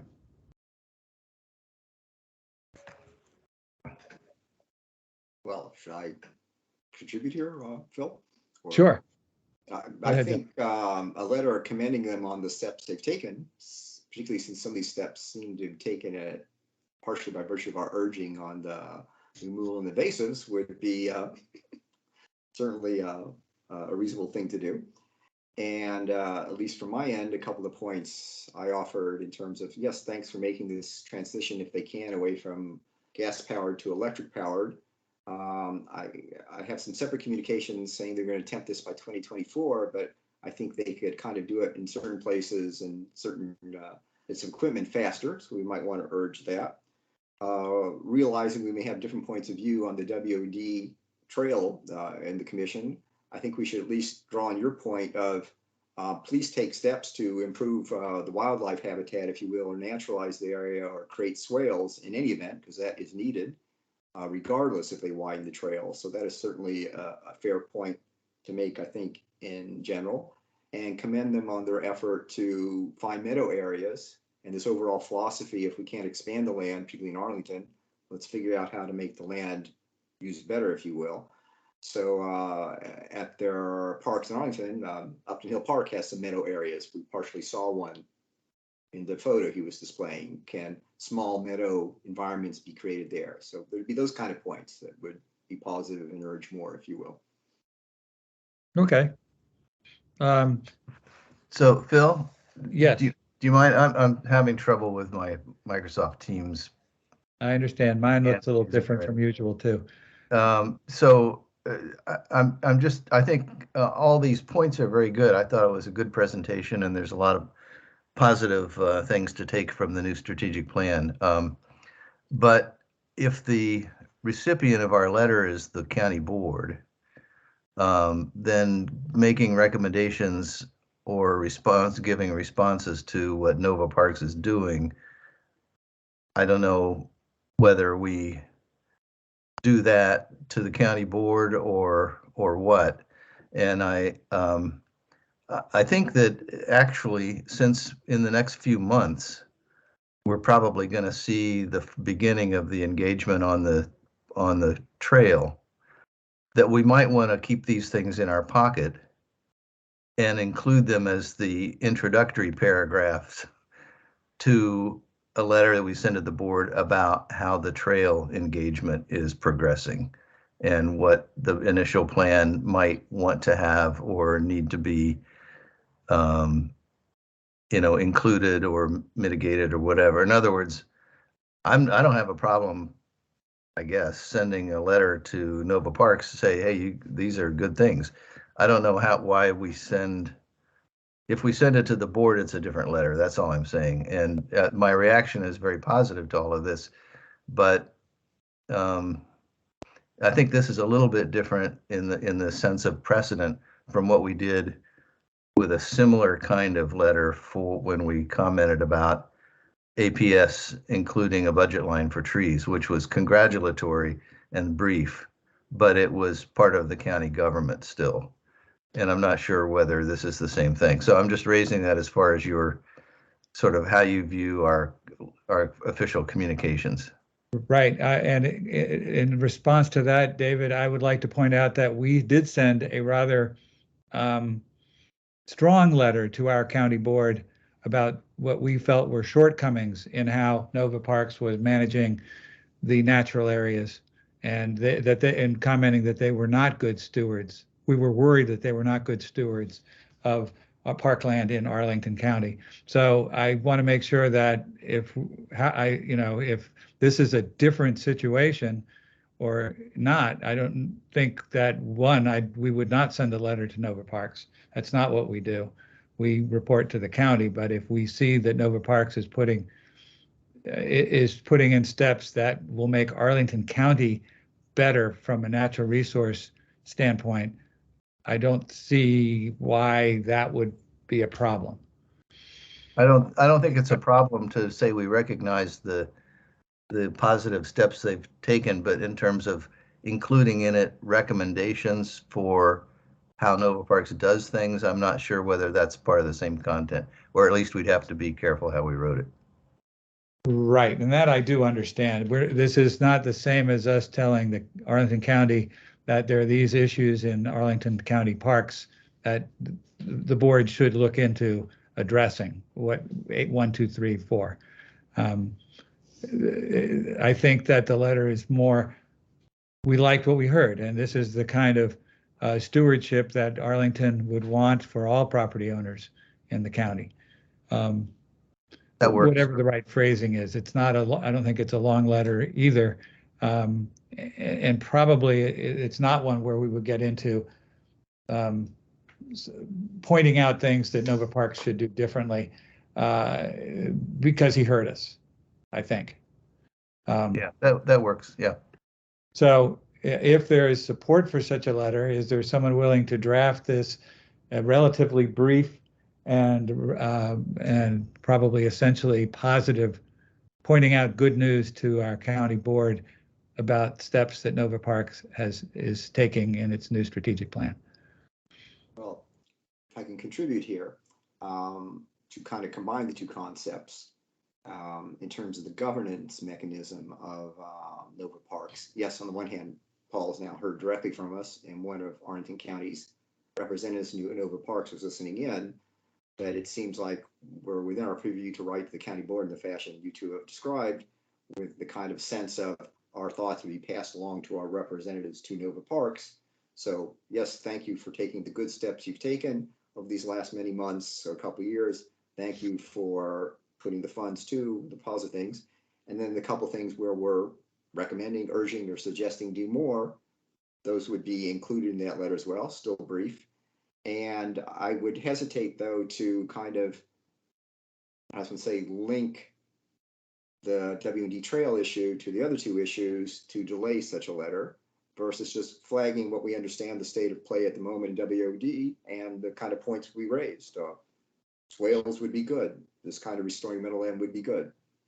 Looking forward to see what they come up with their plan as we get more into the details, but at least flag our thoughts at the moment so the county board and by kind of extension, our representatives to Nova Parks are aware of our commission's thinking on these topics.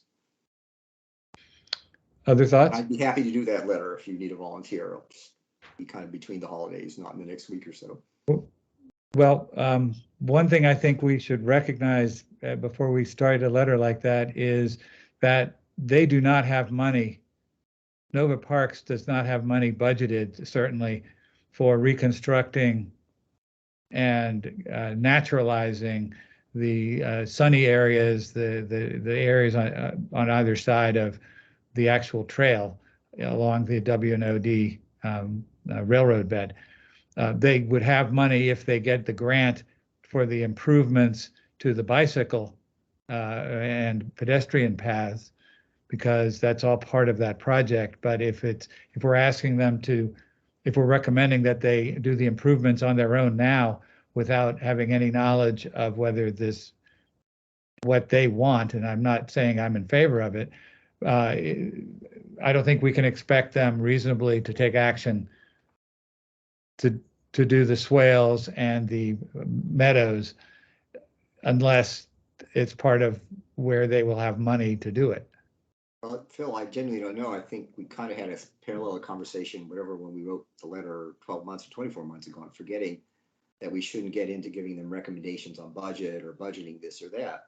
And then we have discovered they apparently can find $170,000 of their own money to do these things. So it's we don't have to urge spend money, do it rapidly, the sky is falling, but these are steps we're looking forward to them taking, kind of concept, and look into it further. Okay, who else wants to weigh in one way or the other, or a third way? I don't know that we have a consensus, I guess, right now. I know, Josh, you offered to write the letter. there's a lot of quiet. Could I just clarify that? Yes. If we just write a congratulatory letter saying these are good initiatives, you know, and we look forward to working with them on common ground and all that, I'm okay with that. We've done that before. I'm not sure we're quite ready for recommendations to the county for things that they should be doing out of a context of a actual project proposal. But I'm not. That's more of a comfort favor level. of them working on Potomac Overlook. Is that? I mean, it's just kind of like, please continue doing what you're doing and do more of it at Potomac Overlook. Well, I would see that's the congratulatory part. Oh, okay. Sorry. Then maybe talking about recommendations for doing things different or reprioritizing their resources and that kind of thing, where it's sort of off of the plan that he's already said they're doing. Well, it's kind of, you're replacing gas power with electric powers. We're looking forward to you doing that as fast as feasible. We're looking forward to the work on WNOD Trail to reduce water runoff. I mean, if that's all conceived as being congratulatory, fine. Then I think that's okay. Let's see other opinions. Carolyn. Yeah, I mean, to me, this is a big change from where they've been. And I think about, 10 years ago when we were trying to get them to do anything at Potomac Overlook other than, putting in a zip line or something. So, I mean, it could be just a positive, the focus on natural resources, because this has not been their forte for, in the past. And so simply focusing on that. And it's, one of the recommendations of the FNRP that we continue to partner with groups such as Nova Parks, so it could be something along those lines. But I wouldn't get into a whole lot of details other than that, just that we note that this is a change from where they've been, and it's a very positive change. And we note that it's probably in direct response to our somewhat stiff letter that we sent to the county board 2 years ago about their issues we saw with their stewardship. Yeah, and we could have noted that this is something we had identified. We feel like it's the first step towards being addressed, but I wouldn't say it's all yippee-yay yet, because we don't know. We're just the front end of this, but seems to be a positive step in that direction, something along those lines. Okay, Steve. Yeah, I don't see why we. I mean, we can certainly do a positive letter at this point in a general fashion, as you're discussing, but I don't see why we can't say this is the sort of thing that we would like to see, the meadows, the swales, and so forth, and go ahead and get it out there so that it's there for community discussion, so that when we actually come back with a recommendation letter in the future, we can refer to that and say this is the kind of thing that we mentioned and we would like to see done. And we don't have to make a formal recommendation to the board. We could just say this was our reaction, and then say the general stuff about how this is a change of position and we like the direction they're going. Okay, thank you. Kit? Yeah, I agree with the last couple of comments. This is such a wonderful and frankly too rare good news story, and it's very appropriate, I think, to do a little attaboy as well as point out directions. And I'm very impressed that he mentioned several times the #1 issue of our century. So clearly, Josh and I feel strongly about gas powered mowers, but they're really a bad thing in so many ways. So just outlining directions that we hope they will continue in addressing the #1 issue of our century. I think it's all good. Thank you. Okay, Colt. And then we'll close this discussion after Colt.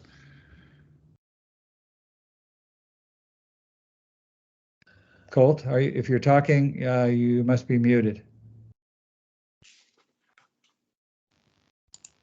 Thank you.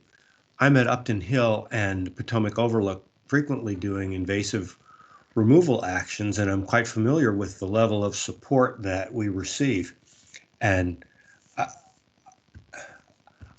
I would say that what we've heard is encouraging, but most of the effort has been on the volunteer side and has been us providing a push for this action rather than, oh, let's make Potomac Overlook our number one objective.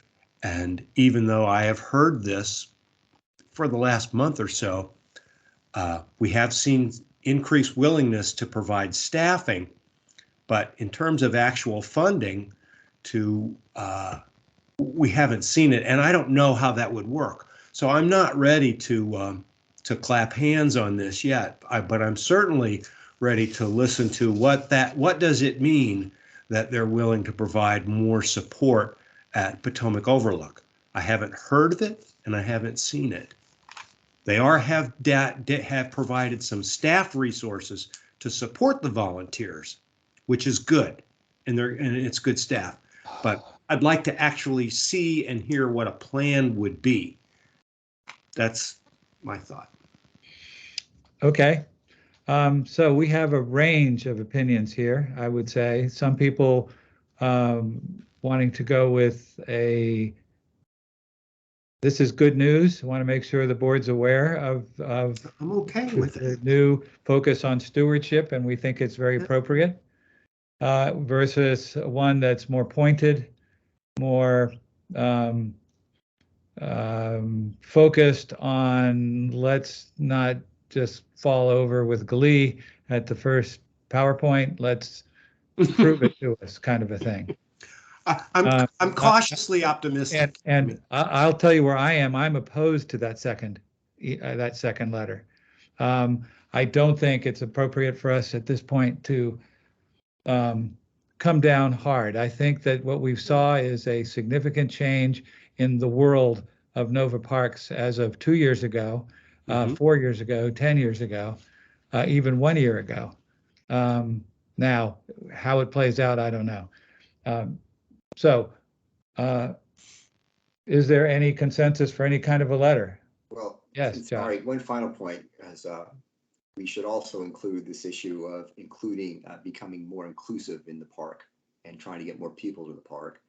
Because this kind of back and forth and the example of the climbing structure at Upton Hill, I remember talking to them 4 or 5 years ago when you're soliciting community input, since we have a large apartment complex next door where many people are Spanish speaking, did you do any outreach in Spanish? And none was done.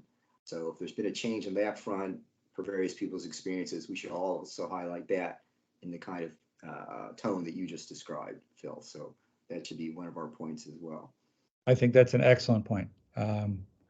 Josh, thank you for saying that, so I don't have to be the one to constantly bring up. Thank you. Okay. I'm going to ask if someone wants to try to write a letter based on what we've heard. There could even be 2 versions of it, because I think one is more congratulatory, or at least we have good news to share with the county on what we've heard today. And the other is more, sounds good, but it needs to include more specifics on this, and this. Is there anyone who wants to try to write a letter? I'm happy to do the former one, and the sense of also kind of like, good job, or have great expectations for the future out of you folks on these various issues we've just described, based on what we've seen in the change the last couple of years. But I'm happy to have other people take the pen too. Anyone who wants to try to write this letter? Melody? Would you like to try to write a letter? I hate to say this, I just don't have time right now. I am so swamped. I'm sorry. That's okay. I just know that you know Paul, and that's fine. Phil, I'll take a stab at the congratulatory letter. Okay. I can work with you on it. I can work with somebody. I just can't take the lead. So what I'll suggest is that we have 5 weeks roughly before our next meeting, might be even 6, I'm not sure. But there's a pretty long gap. So we would want to get a draft letter, and we could circulate it widely at least 2 weeks before, maybe 3 weeks before our January meeting, get input, and then so we can have a discussion where we're more focused on if any elements are missing from the letter that the majority wants, if there are elements in there that the majority is concerned about, whatever. We know what we're doing. Does that make sense? So, Noreen, thank you for stepping up. You got point. Well, I would just say, I know Josh had said that he would do it before, so I don't mean to be stepping on him. I think Josh I'm going is on a happy week's when annual you. leave starting tomorrow. So if your Yeah. thoughts are fresh in your head and you're ready to go, please, I'm happy to pass. Well, not really. I don't really have anything fresh in my head, but I know you've done more letters than I have. So, Melody, do you want to work together? Yes, please. Okay. Okay, that's great. Now, thank you all very much. Now we're going to move to two letters that, and I apologize for this being a long meeting, but it is. That's life. First, I want to turn to the 2022 year-end report and 2023 action plan. What I hope is the final draft was sent around a couple of days ago, which had incorporated feedback from the previous draft when and so there were some changes, not overwhelming, but in some ways part of it was structural, how the letter was is laid out, putting the report and the next year's work plan both in the document before the signature, because it always seemed as though some people never went past the signature page, so they never really saw the work plan. Did anyone have concerns or questions about that draft that was sent out on Tuesday? Still, this is Jen. I'm sorry, I was out of the country until recently. But I just had a handful of comments. And I know we don't have a lot of time. Something was taken out of the letter reviewing 2022 related to climate change and our efforts to review plans to address the crisis and collaborate with the Office of Climate Policy and Coordination. I know there's something in the work plan for 23, but I really think we should have something reflecting that in 2022 this issue mattered to us as well. I think the issue may have mattered, but I have yet to see anything very specific that we can properly take credit for having done. If you read back on what was in what we had originally said, I don't think we had anything to do with laying out the county's new position or any involvement in hiring or the scope of that job. So we did not send any letters as a commission on that I'm aware of. And I don't want to ever put us in a position where we're saying we did something and someone says, oh, really? Where, when, how? And I don't think we did. We wanted to give guidance, but some other groups that push for a climate officer. So you may be right about that. One other thing I did want to flag on page 4, the plan under supported the draft FNRP.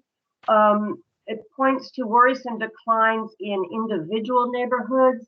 That seems to sort of soft pedal the amount of tree loss.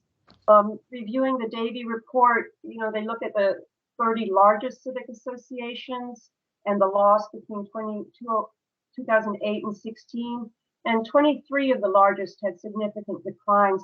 So I think we should wordsmith that a little bit to not make it sound, oh, there was a neighborhood here and there that lost trees. It could just be to say declines in many neighborhoods or most neighborhoods, but I really feel like that language soft pedals a pretty serious concern. Okay, do we know factually if it declined in most neighborhoods? Well, I have no problem. Davie maybe Vincent, did Davie do the full 60, or is there some reason just the 30 largest are referenced in the report? That would be a good thing. It was the size of the page that limited the amount. They did a study on every single one. Oh, awesome. Maybe we could get that detail. I wouldn't say it's every, they do have a separate map that's in the report where you can see the change between 2011 and 2016, and where it's showing probably about a third of the neighborhoods with a decline and some just staying flat and some increasing. So Um, if we use the word many neighborhoods, That, I mean, that's up to you. Yeah, maybe that would do the trick, Phil. Yeah. which bullet point are we talking about here? Yeah, The one- Kit is right on this, that it was a surprising number of neighborhoods. So I agree that we should try to convey the larger scale of this. We could just say many individual neighborhoods. Yeah, I think that would work. I'm trying to find it on page 4. I'm blind. Oh, it's the bullet that says supported the draft FNRP. Oh, at the top. midway Got down it. that paragraph. Right. And If then, you want, yeah, sorry, Kit, if an alternative suggestion, I'm not trying to put words in people's mouths, but there was significant decline on residential properties across the county. Is an alternative way of looking at it, since we did have increases in park spaces. that's good too. Yeah, that works for me. Significant decline in residential properties throughout the county. Yeah. Yes, and that's a factual. That's correct. That's what we want. We want facts. That's good. Thank you.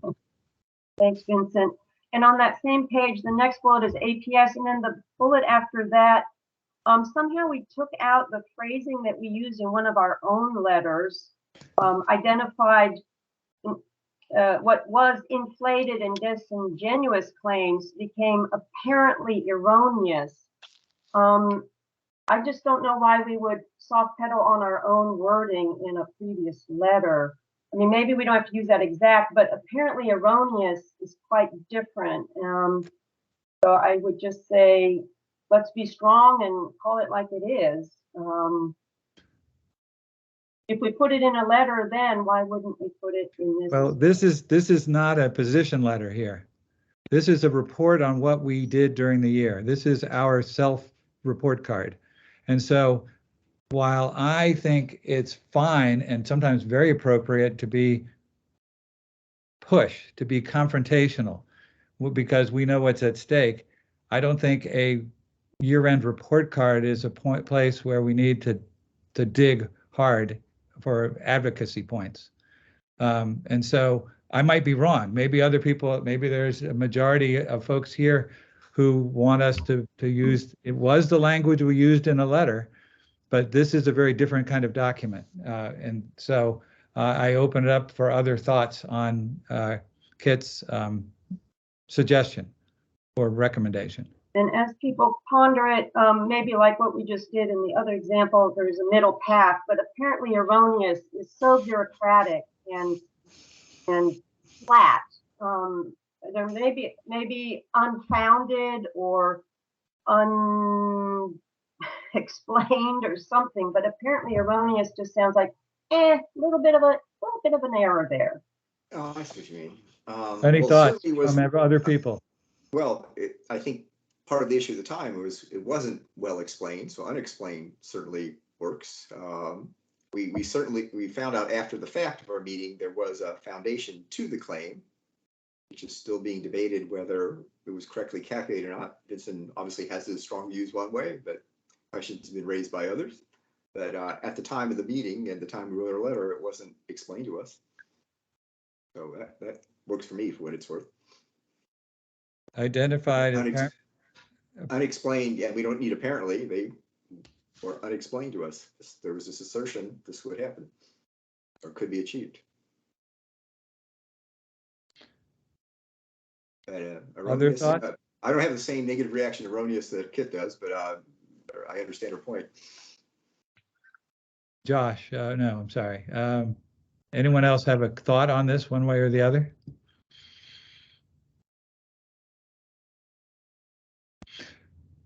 Is identified unexplained claims a better way to describe it? I think that's more accurate. I'm fine with that. Okay. Would the word questionable work? Oh, that would be a good one too. Identified questionable claims. We certainly question them. It's our job.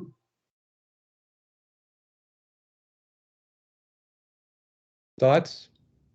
Someone must have thoughts.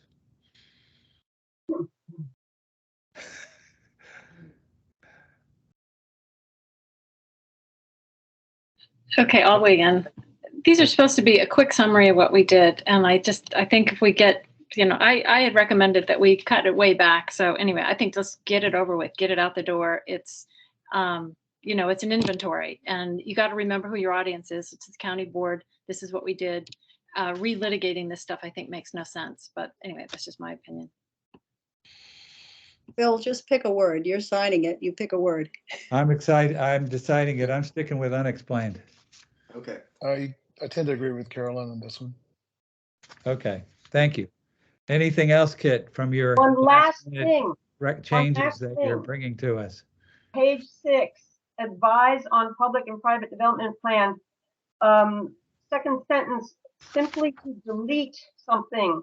Assess potential impacts to the county tree canopy, natural habitat, and wildlife. Take out to devise approaches to optimize, and just say to optimize. I guess I'm a recovering bureaucrat, and this stuff makes me crazy. So let's just say to optimize rather to devise approaches to optimize. And that's okay. it. Tell me once again where we are. Sorry. Sorry, I was writing my notes. Page 6, the advise on public and private development plans paragraph. It's the second one down. Review site plans for private developments. Yes, I have it. And in that next sentence after wildlife, just delete devise approaches to optimize and just say to optimize. Sure. And that's my parsing for tonight. Thank you for your patience. Thank you for yours. Okay, I'm doing that unless there's some outcry not to make that change. Did anyone else have any changes to the letter? I have just a couple of questions that may result in changes. Okay. Realizing this is the style of the letter of an inventory of our work, and one of the chapeau paragraphs in terms of our goals in promoting tree canopy coverage in Arlington, do we insert the specific of the 40% plus goal or something like that? I just throw that out to the group, so there's a number we're all aiming for here, but if not, that's okay too. And kind of the very first page where, what's the phraseology? Providing recommendations to protect and improve the health and sustainability of Arlington's urban forests and other natural spaces to achieve our 40%, exceeding 40% goal, because I think we've worked that into a few things, or it's what we're aiming for. But I just offer that. If you don't want to do it, that's okay too. And then second, in terms of the criteria for representation and coordination, we've had a number of groups that have consistently made public comments to our commission, ATAG being one of them, for example. And does that meet the criteria of working groups or liaisons are engaged regularly with? And so can we keep them in the list? Because I think they were cut out. And if they don't make the cut this year, should we invite them to make a more formal presentation to the group so we understand their work better, rather than having them just always have a public comment? But it seems like they provide useful information. They're engaged in this issue like some of the other groups. Yes, they have an advocacy position, but other groups there also have ideas they want to achieve. So I was kind of puzzled why they were ultimately cut out of the list. I recommended taking them out of the list because I don't believe they're similar to the other groups that we have partnerships with. I think ATAG is clearly and effectively an advocacy organization, and we don't partner with them. They share information with us, and that's fine. Other groups might too, but we're not in a working relationship with any advocacy group that I'm aware of. And I don't think it's appropriate for us to list them as someone with whom we're in a partnership when that factually doesn't seem to me to be correct. Well, I guess that's why I'm asking, because I don't see partnership there. I see engaged regularly with other commissions, working groups, and organizations. If they're appearing regularly at our commission, I guess that's why I'm asking. They're appearing because they choose to appear. We're not inviting them to appear. Okay. Okay, I'm just saying I don't think that they're the same. If you look at them and look at other entities which would be listed there, I think they're a different kind of an organization. They're effective, they're valuable, but I don't see us having a working relationship with them. Well, since the definition at the top doesn't include working relationship, there's this issue of engaging regularly. That's, Okay, I'm going to move us on now because I don't think that they belong. And unless, I'll be quiet for a minute and see if there's several other people who say, Phil, you're wrong here. That's great. And then we'll talk about it more, but I don't want to take more time tonight on this because from discussion with at least some board members, I believe there is some support for the position that I took. So any comments from anybody? Sounds like there is not support for having them listed there. In the absence. That is fine. Then we should be more clear on what the criteria is for involving who should be on that list or not. I'm fine with that decision insofar as the description there accurately matches the criteria we're using to include or exclude groups. And working partnership is not there. What wording are you recommending? Well, the phraseology you use would exclude them. So we should include something like that if we then have that kind of relationship with the other groups listed there.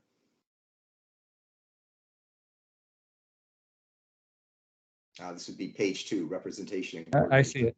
Thank you. So that was the origin of my confusion, not understanding precisely what those were referring to. We did not, so they did not serve. We did not have a liaison with them. They do not have a liaison on our commission. We did not engage regularly with them as we do other commissions. We engaged regularly with some individuals who are members of ATAG, but we did not engage with them organizationally wise. I don't see the issue. I'm throwing it open to other people. I might be stubborn. Who else thinks that the language here should be changed so that greater clarity? Engage regularly, as I was suggesting, you clarified that a little bit, that we don't reach out to them, they reach out to us. So that meets that criteria. That's what you mean by engage regularly. If you're talking about public comment, sure, but public comment is public comment. It's not. Right. Well, so you've explained that is them reaching out to us, not us reaching out to them. But that's why then I pose the other question. Okay, fair enough. This year, that was the structure of the relationship, if you want to call it that. But then maybe we should have them make a more formal presentation to us so we understand their work better and goals. Do we want to have advocacy groups make presentations to us? Well, we have other groups present to us on the work they're doing to save trees and preserve the environment. We had the folks that do when you can put the land to the side to preserve it and things like that. They're advocating for that. I mean, what is advocacy? Okay. Could I suggest that this is a broader conversation that doesn't need to be solved for this letter? No, I appreciate that now, but thanks for having the conversation. So I now understand better what we mean by that criteria. Okay, I'm going to say we're going to move on. Please. Other comments for the draft letter that everyone has had multiple swings at, or has had opportunities to have multiple swings. And I understand everyone's busy, and this last draft was just 2 days ago. So I do understand why people are using this opportunity to raise reasonable questions and ideas and suggestions. Is there a motion to approve this letter as amended by the 2 changes that I put in from earlier discussion? I'll move. Thank you. Is there a second? I didn't hear one. Was there one? Second. Oh, thank you. Second. Any further discussion? Okay, all in favor? Well, let's do it. Actually, let's raise hands. All in favor? I'm sorry, I mean on the system. Raise hand if you're in favor. Sorry, you guys were very there.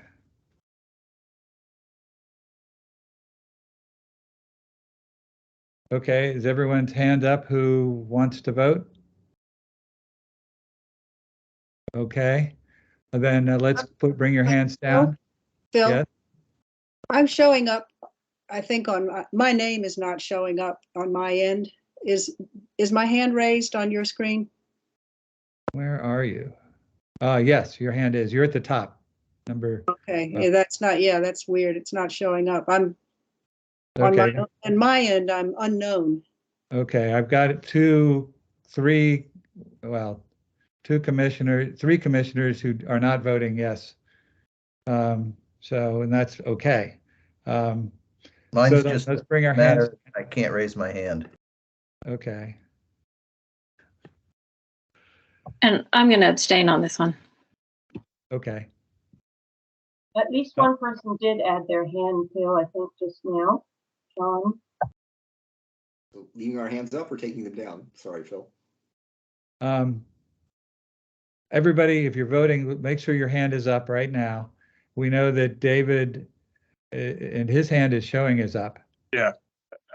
The way I'm seeing it, the only person that's abstaining is Caroline, and the rest is voting yes. Yes, that's how I see it too. So, okay, thank you all very much. We will send a letter out with these adjustments, well, tomorrow or Monday. Thank you. I appreciate your patience on this. Next, we have another letter which Carolyn prepared regarding the Chesapeake Bay Preservation Plan. Does anyone have comments or questions? It was really a kind of a restructuring of an earlier letter that Carolyn made to address some specific changes that were in the Chesapeake Bay Preservation Plan update as a result of our earlier letter. Did I describe that correctly, Carolyn? Yeah, the only other thing I'd add is that this was kind of requested by staff because they're looking for letters before it goes to the board. So I didn't want to give an unqualified yes to it. I mean, we do, but wanted to make sure that the reason why, we're supporting it is because they actually did at least include that reference to the Forestry Natural Resource Plan and how the plan should speak to each other. So I just wanted to restate that that was essentially what our comment was earlier. Mm-hmm. So any questions? Hearing none, is there a motion to approve the letter?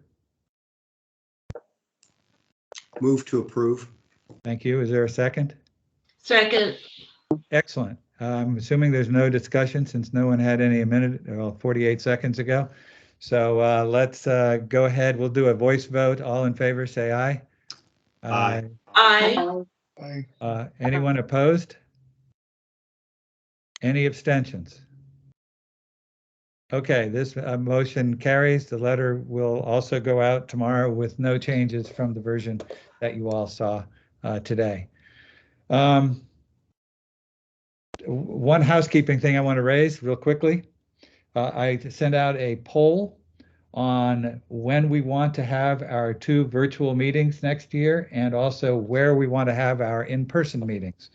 And I want to thank the 10 of you who responded to one poll and 9 who responded to the other. Based on those results, it appears that there was a 2-to-1 majority support for holding the on-site meetings at the Arlington County Government Building. And Vincent will try to find space there for our January meeting. And also there was a little bit of a split of support for when we hold our virtual meetings. And I'm going to make the decision that we're going to have it in February of 2023, and then the next one will be in December 2023. So when we're most likely to have inclement, cold, nasty weather, dangerous weather, and also when we might be distracted by holidays as well.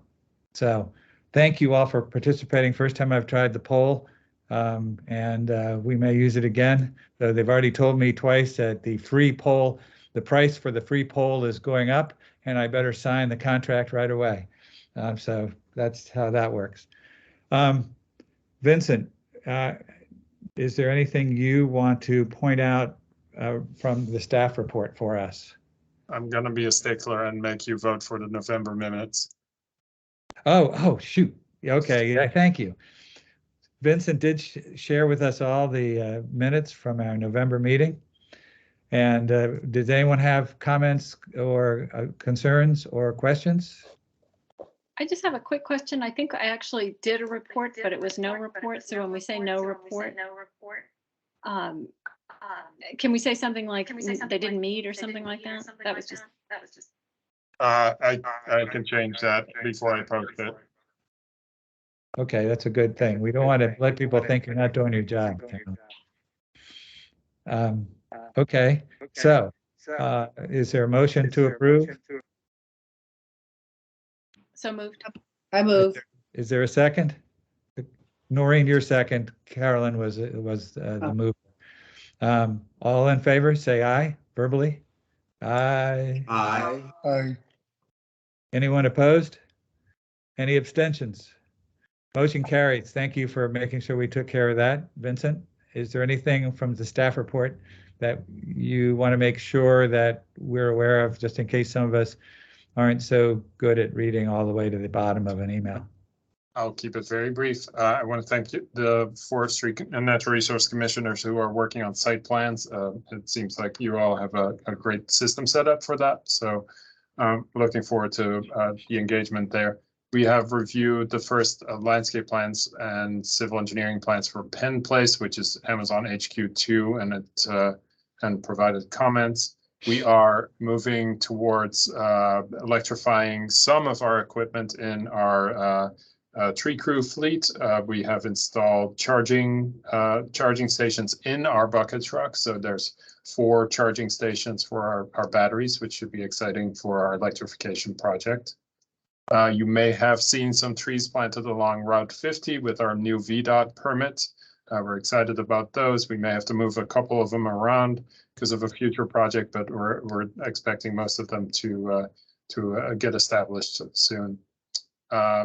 We also met on an art project in Shirlington at 2700 South Nelson Street. This is an art project that will represent the about to be demolished Inner Ear Studios, which is famous for the DC hardcore scene recordings back in the 80s and 90s, which is dear to my heart. But that will become an open space commemorating that legacy and also providing open space for the community there, including trees. So we're working on that. And I think that's it. There's a short report on specimen trees. We found that 2 specimen trees had died and we have taken them off the list. And we are adding some more pretty soon. So you'll see more about that. Excellent. Thank you very much. Commissioners, are there any other reports that you want to make verbally or things that you want to share with the group before we adjourn? Well, bit late to launch into a missing middle housing study discussion, but just let everybody know that, the Planning Commission's meeting today, that public session on Tuesday, there was lots of good comments. So please pay attention to the readouts. You may be getting email or review yourself. It's just overall frustrating. I feel that our several letters about this in terms of preserving the tree canopy in a fashion, the concern about trees has been heard, but I, at least personally speaking, don't see them taking enough steps. Josh, I'm watching it right now, and I've been watching it, and there was a discussion about half an hour ago. And I was able to at least text a little bit of information along the way because they were a little bit off track. And Vincent, for your information, they were not aware of the fact that there are the 2 lists. The PhD staff was not aware of both the shade tree list as well as the small ornamental list. So anyway, at least we got that into the record, and we'll see whether there's a motion tonight or not. But they're going probably till about 11, so we may have a motion tonight. But at least they discussed it, so there's some hope. Okay, sorry, so didn't mean to interrupt, tuned. but I just wanted to give you an up-to-date. No, thanks for that. So both of us have raised the point of there's a way to put more trees on the lots, if you will. So please take steps to do that, to aim for a higher tree canopy coverage. So let's see what happens, and maybe we regroup in January on it then, since we may have new information. Your thoughts, Phil, on how to approach this? I'm glad you spoke up. This was one thing I wanted to make sure we had a chance to talk about with you and Carolyn and Steve, who've been observing and participating as to how we should weigh in and when. I don't know if there's any urgency for us to do something before our January meeting or not, but we could discuss a letter quicker if that makes sense. We could hold it and basically have a letter prepared at the meeting for us to vote on, if that's something that would make sense. Well, do we have a little bit of dilemma in timing? Help me out, Vincent, or maybe Phil, the January board meeting would be the 21st of January, and our next meeting would be the 26th of January. Am I correct? Yes. Or would it be the 19th? Would it be the 19th? No, it's the 4th Thursday, so it would be the 26th. So maybe we do need to have a quick vote on, depending on what we learn the next week, between what the PC does or whatever else developments. We may have to reiterate some of our points or not, Caroline? Everything we've already said. So, it's not like we'd have to be voting on anything new. Fair enough. What we'd be pushing is the one shade tree plus the one ornamental as part of the RTA, which it sounds like may get in this planning commission report, so we could support that. And, we could turn our letter around pretty quickly on that. So the fact that we've already got the content there, I think if, depending on what you and Vincent think, if we want to, but I think we may, sorry, Steve, go ahead. Was there anything about setback requirements? There was some sympathy for that. Yeah, there was a little bit about setback requirements and flexibility. Couple commissioners raised some issues about that wanting, so we might want, that would be one thing we'd add. Thank you, Steve. Could we decide tonight for the team that's been working on this, Carolyn leading it, to prepare a letter that includes, as appropriate, the increasing the tree canopy and tree plantings by using second understory trees, or whatever the right language is, and also what you were just saying just now. So we're on record among ourselves as approving a letter that can include as appropriate these different elements. Plus the issue that Steve raised of setbacks, which was not in the last letter. So I would add that one in. Okay. So and we kind of have talked about that, and we've seen presentations on the setback issue. So if there's any, I think I'm looking for a broad motion to authorize a letter to cover the material information that we've already been on record for, as well as the information, our recommendations on setback change. And as a response to the planning commission results tonight, I guess, maybe. Yes, that's perfect. So I would make a motion, just what Phil just said, unless somebody else has an amendment to it. No. Oh, somebody was writing that down. Okay, Sorry, Cole. Is there a second? Colt, okay. Good. So any further discussion? Well, just on the setbacks, thanks very much for raising that point, because apropos of my question earlier on the planning division, getting some potential instruction to look at reducing lot coverage. I think this is going to be a big issue. This is different from lot coverage, much different. No, I appreciate, but it may end up with a kind of a similar effect in terms of creating greater amounts of green space. Because lot coverage is including the FNRP, but this is a setback issue, so it's two separate issues. I don't want to confuse them, because they're going to do. Please don't bring up the lot coverage. I didn't mean it in that fashion. It's more this generic thrust to try to increase green space on a lot. That it's good we lay down some or repeat some points now, because we may be reapproaching them in a more urgent fashion in the coming months, depending how the mini-missile housing study works out. So thanks for including that. Okay, sorry, that was my intervention there. That's fine. We're moving quickly here and want to make sure we have things covered properly. Any other comments or thoughts? Then why don't we go ahead and vote? Let's do this on just an audible voice vote. All in favor of the motion, say aye. Aye. Aye. Aye. Okay, all opposed? And all abstaining. Okay, it's unanimous. Thank you all very much for bringing it up and working through a workable solution, so that at least we're poised to act when we know what we're acting on. Because we'd hate to lose an opportunity to weigh in and hopefully bring rationality to the process. Anything else to be discussed tonight?